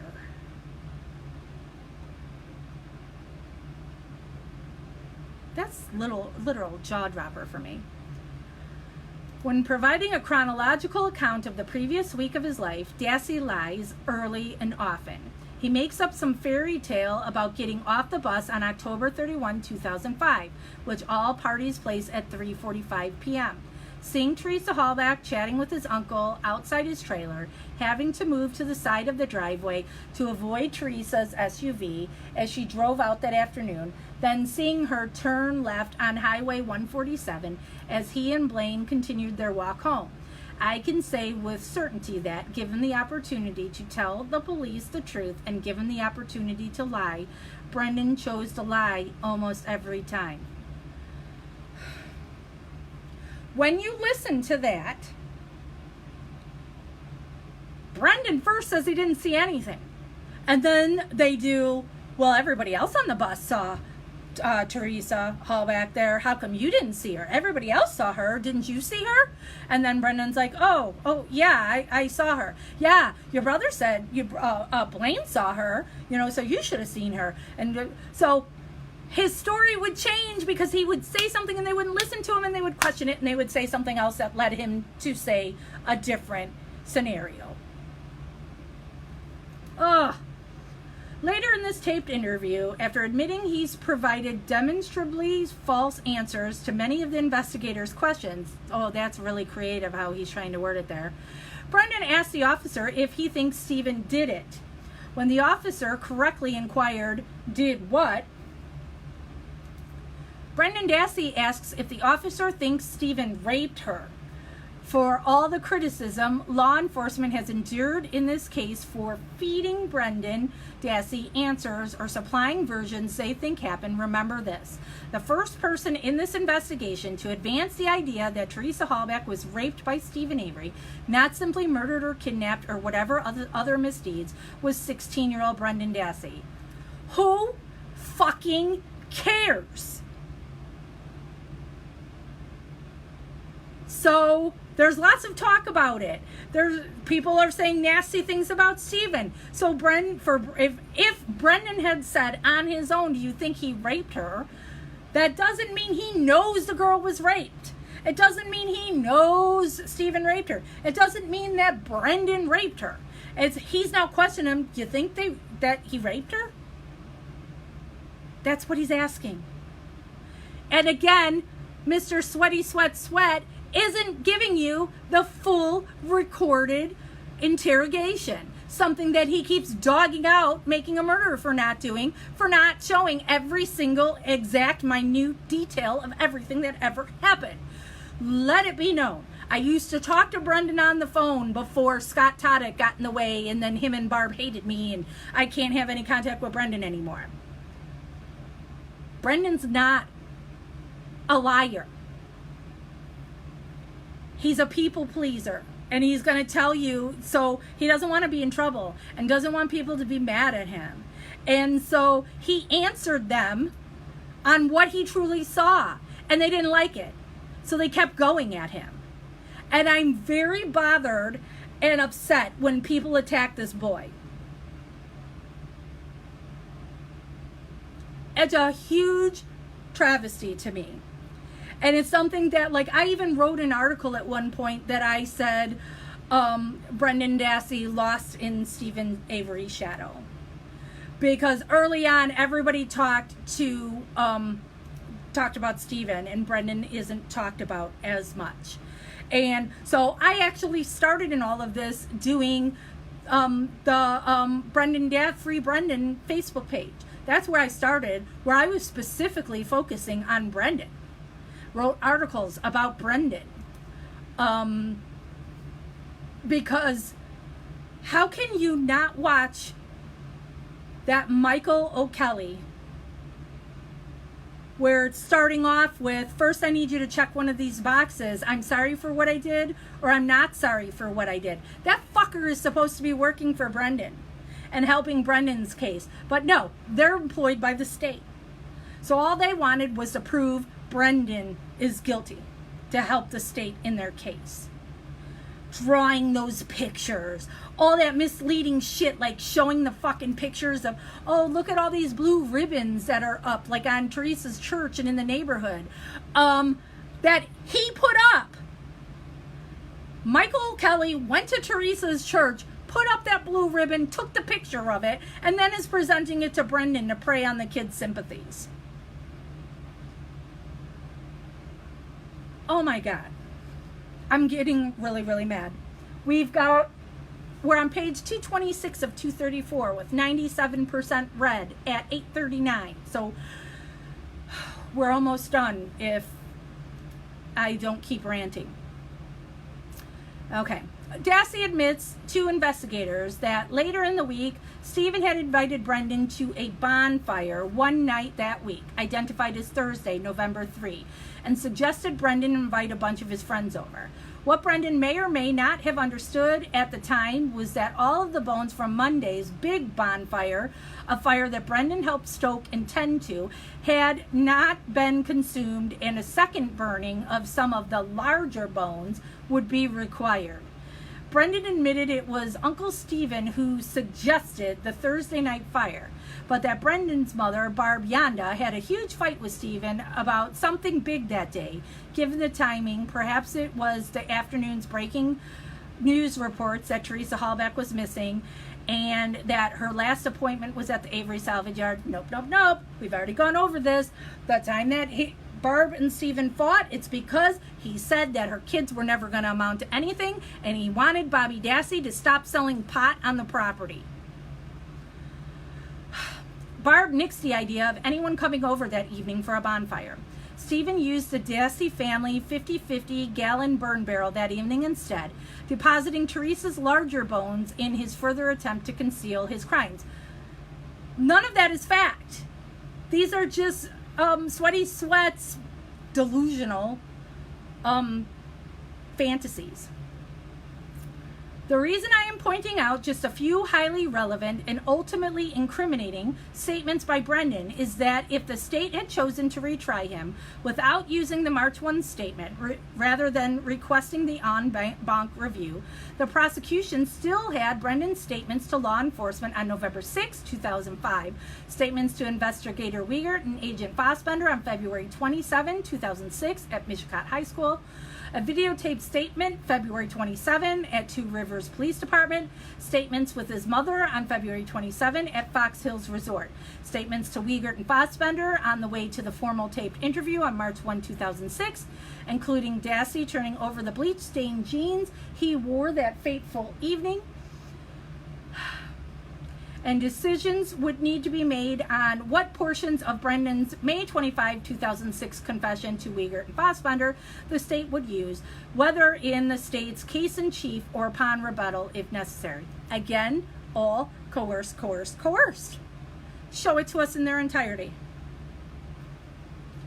Brendan also made dozens of incriminating and/or inconsistent statements to relatives from his jail cell, all calls recorded and available for jury consideration, had additional evidence been required. We can never know if the state would have had sufficient evidence for each of the charged offenses without the March 1 confession, but it certainly wasn't no evidence, as so many pundits, apparently including Dassey's own lawyers, have suggested. Casual observers should appreciate that just because the state didn't present more evidence against Brendan than we did in the spring of 2007, that didn't mean that we didn't have more evidence. Like the Avery case before, I vowed that we would not overtry the Brendan Dassey case. We didn't. And tit for tat, there's evidence to counter whatever you're going to claim. So there. After the 3-judge panel ruled that Brendan Dassey's statement should be suppressed, Brendan's legal team knew the most likely next step would be for the state to request an en banc hearing, a fancy way of saying all of the judges currently sitting on the 7th Circuit Court of Appeals should be allowed to consider the arguments in this important case and be given the opportunity to vote on the result. Having 7 judges rather than 3, even according to attorney Stephen Drizzen, provides the court the opportunity to make a decision with a broad consensus, and that's exactly what happened. The en banc hearing was held on September 26, 2017, with oral arguments once again being advanced by Mr. Berg for the state and Ms. Nyrider for the defense. This hearing would not go nearly as smoothly for the defense, as new judges meant new and very pointed questions. I chose to stay home and avoid the media circus this time around. Oh, but I was there. Writing for the court majority, Judge David Hamilton concluded the decisions of the Wisconsin state courts were reasonable and that Dassey had willingly provided details about the 2005 murder, many in response to the investigators' open-ended questions. Most importantly, in my opinion, was the court adopting the state's argument that Dassey had resisted interrogators' strong suggestions on particular details, and that the 16-year-old convicted killer was never subject to physical coercion or intimidation. Lie.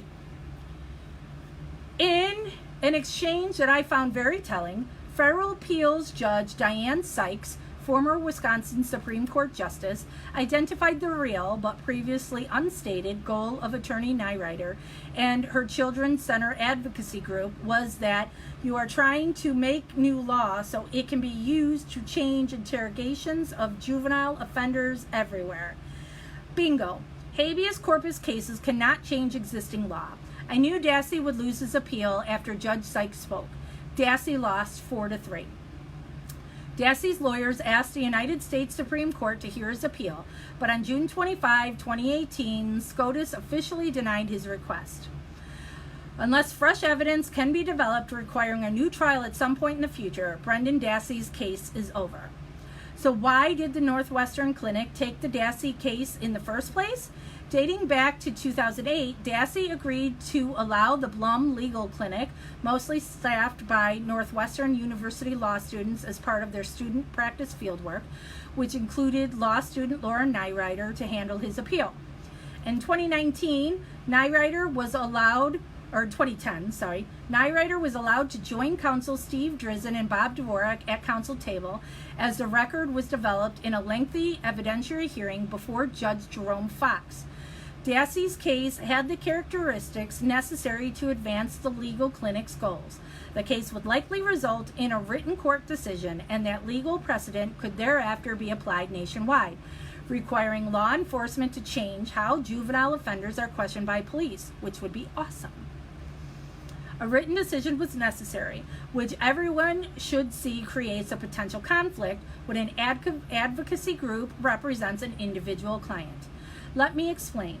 Dassey had two goals by bringing his appeal to the federal courts: either win the appeal, Duffin's decision was a step in the right direction, but they had to win at the appellate court level to be used as legal precedent in juvenile interrogation cases throughout the country, or work out a plea bargain for Dassey to be released early from his sentence.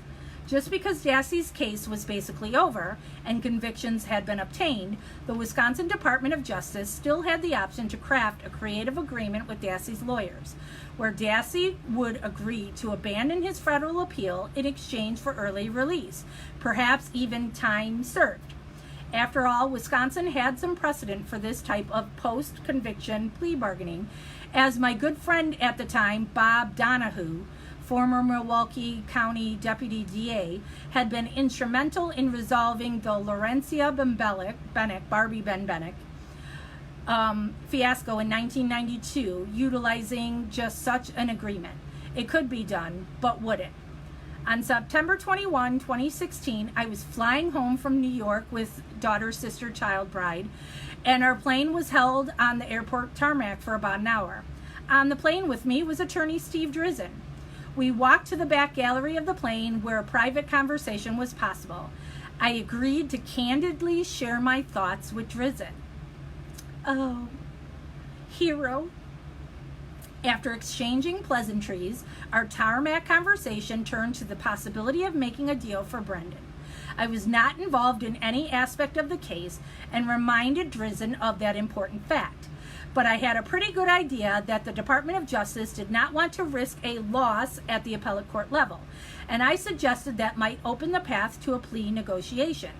Kind of the opposite side of the same coin Nyrider held, that she wanted a published decision to use as precedent in all national cases. God, how dare they care about other juveniles and not want them to fall victim to what Manitowoc and Kratz did to Brendan. They really are selfish.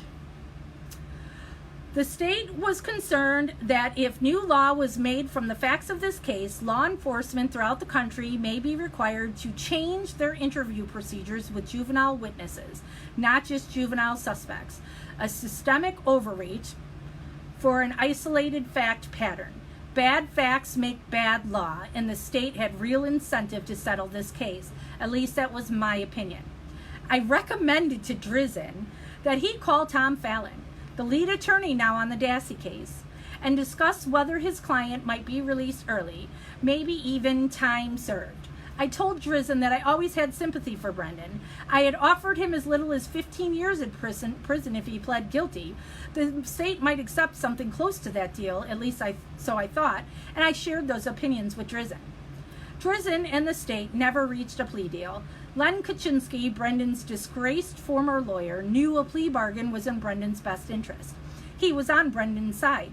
Was Drizin? Was Nyrider?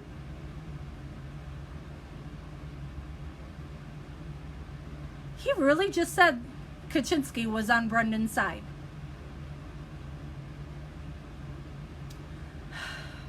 Given the chance to have their client released from prison in 2017 in exchange for dismissing what might be a nationally significant landmark case in the federal courts, what advice did Drizin and Nyrider give Brendan about making a deal? What did the state offer as a possible plea agreement, which could only be offered before any appeal occurred? Many millions of people believe Brendan should be home now with his mother and brothers. Was he given that option in 2017? If so, why wouldn't Brendan have jumped at the deal? So this is the final word. Oh my God, how many times does he say something's final? On what has become one of the most scrutinized homicide cases in U.S. history. Not by a long shot. Zellner still must conclude her attempts to win Avery a new trial and complete his appeal if unsuccessful at the circuit court level. And Dassey will seriously attempt to convince Wisconsin Governor Tony Evers that executive clemency is required in this obvious case of legal injustice. From the media standpoint, a multi-part series is being produced having the working title Convicting a Murderer.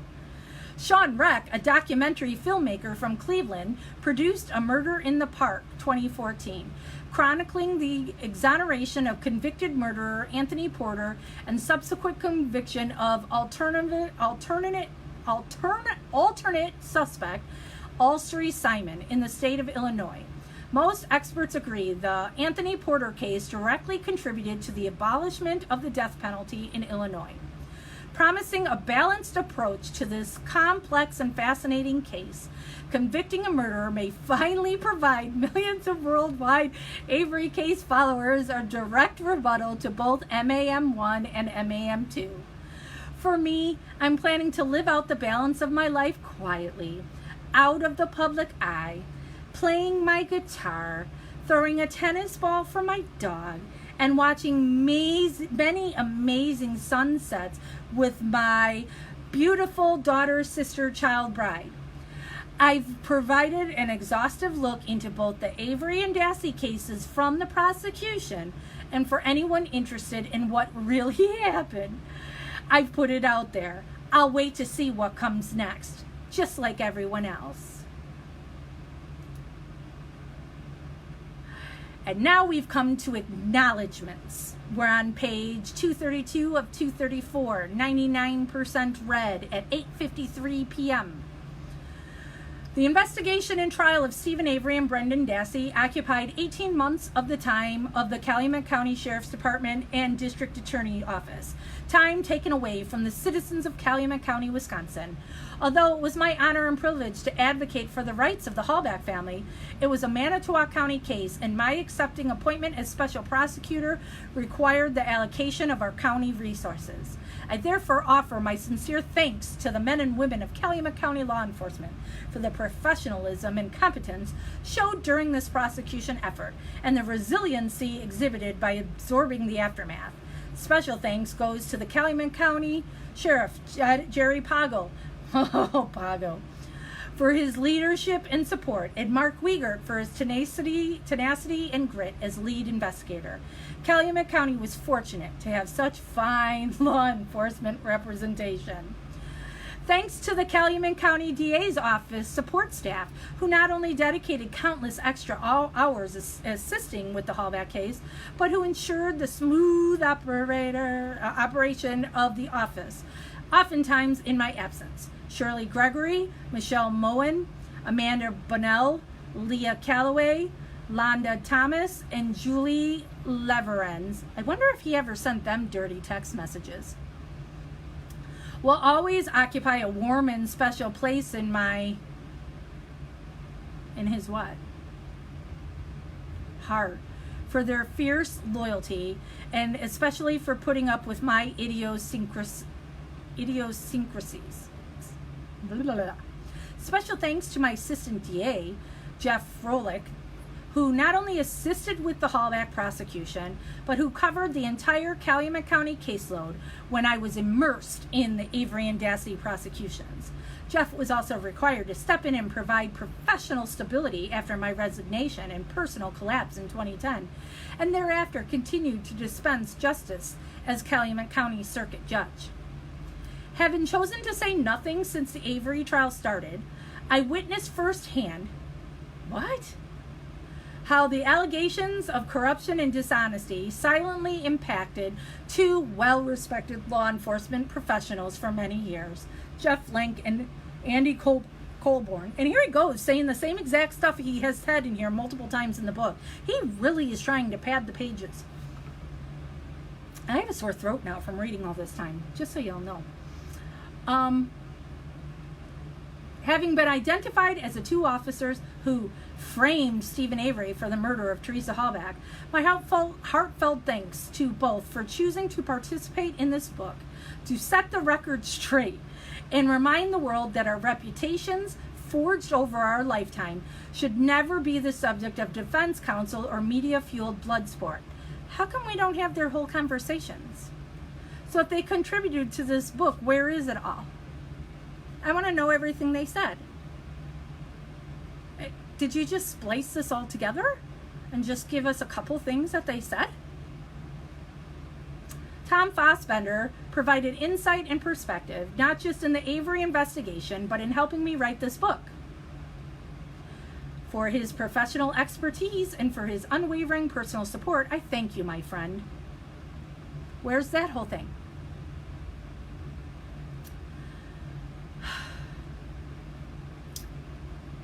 Special thanks also to Brenda Schuler, who provided hours of research and fact-checking for this project and who has since become an amazing friend and confidant.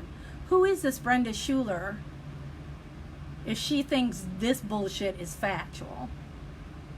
Life has provided challenges since November 2005. No set of family and friends should be required to withstand the insensitivity and indifference as has been exhibited towards those loved ones surviving Teresa Halbach. Yeah, I know. I really feel bad for Alan and Dolores Avery. From the investigation through the trial, sentencing, appeals, and media circus, the friends and family of Teresa have exhibited class and restraint, like the ones that were planting evidence. I pray the loving memory of Teresa continues to sustain you through your lives until you can someday be reunited. As it turns out, those members of Team Kratz haven't exactly had an easy ride since 2005 themselves, and my shameful personal behaviors had made loving and supporting me anything but popular. But for my family who has stuck with me, and for the handful of friends who haven't cared what others may have thought, I owe you my everlasting gratitude for choosing to stand at my side. And finally, to my son Andrew, who not only has been the one constant throughout my life, but who put his career on hold to help his dad research and write a book. I am incredibly proud of you and love you with all my heart. Where's... Okay, no, he didn't thank his daughter's sister wife. And that's it. It is over at 8:58. So, 4 hours it took to read the second half of that. Oh, I am done.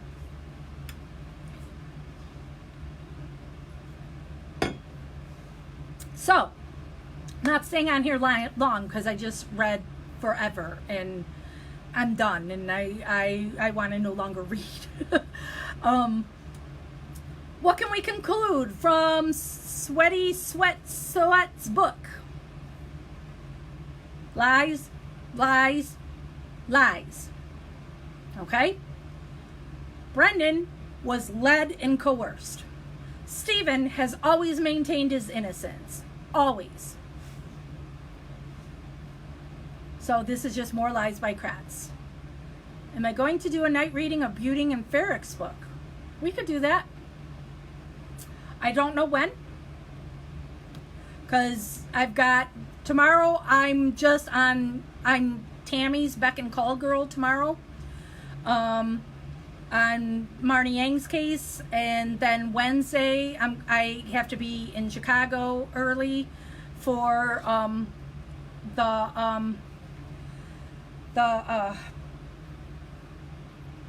I can't think of the word. The press conference. There you go. So, and then Thursday night, I have a meeting because I have a haunted house this year. And so I have a meeting and trying to recruit people to haunt my haunted house. I don't know what I have going on Friday. I haven't looked that far. So yeah. And don't forget on Wednesday, that is wrongful conviction day.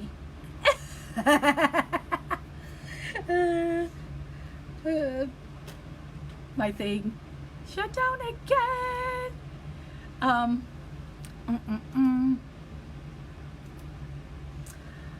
No, I will not do a reading of Marnie's kids book because I want you to buy it. I want you to buy the kids book because that money goes to help those kids. So I wouldn't do anything. But for that. But so on Wednesday, on the day we're having the press conference, is wrongful conviction day. They ask people to use the hashtag wrongful conviction day. And I think I will do a thing where I will be raffling off these books that you'll have to pay money for to be in that raffle. and somebody will win them randomly. I just haven't determined yet what I want to raise the money for.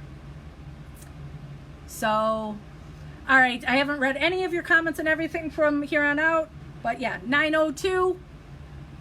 I'm ending this. Stay tuned. Oh, and here I am trying to use my mouse now on my iPad to end this thing. So, I'm out for today. Thank you for sitting with me for a total of 9 hours.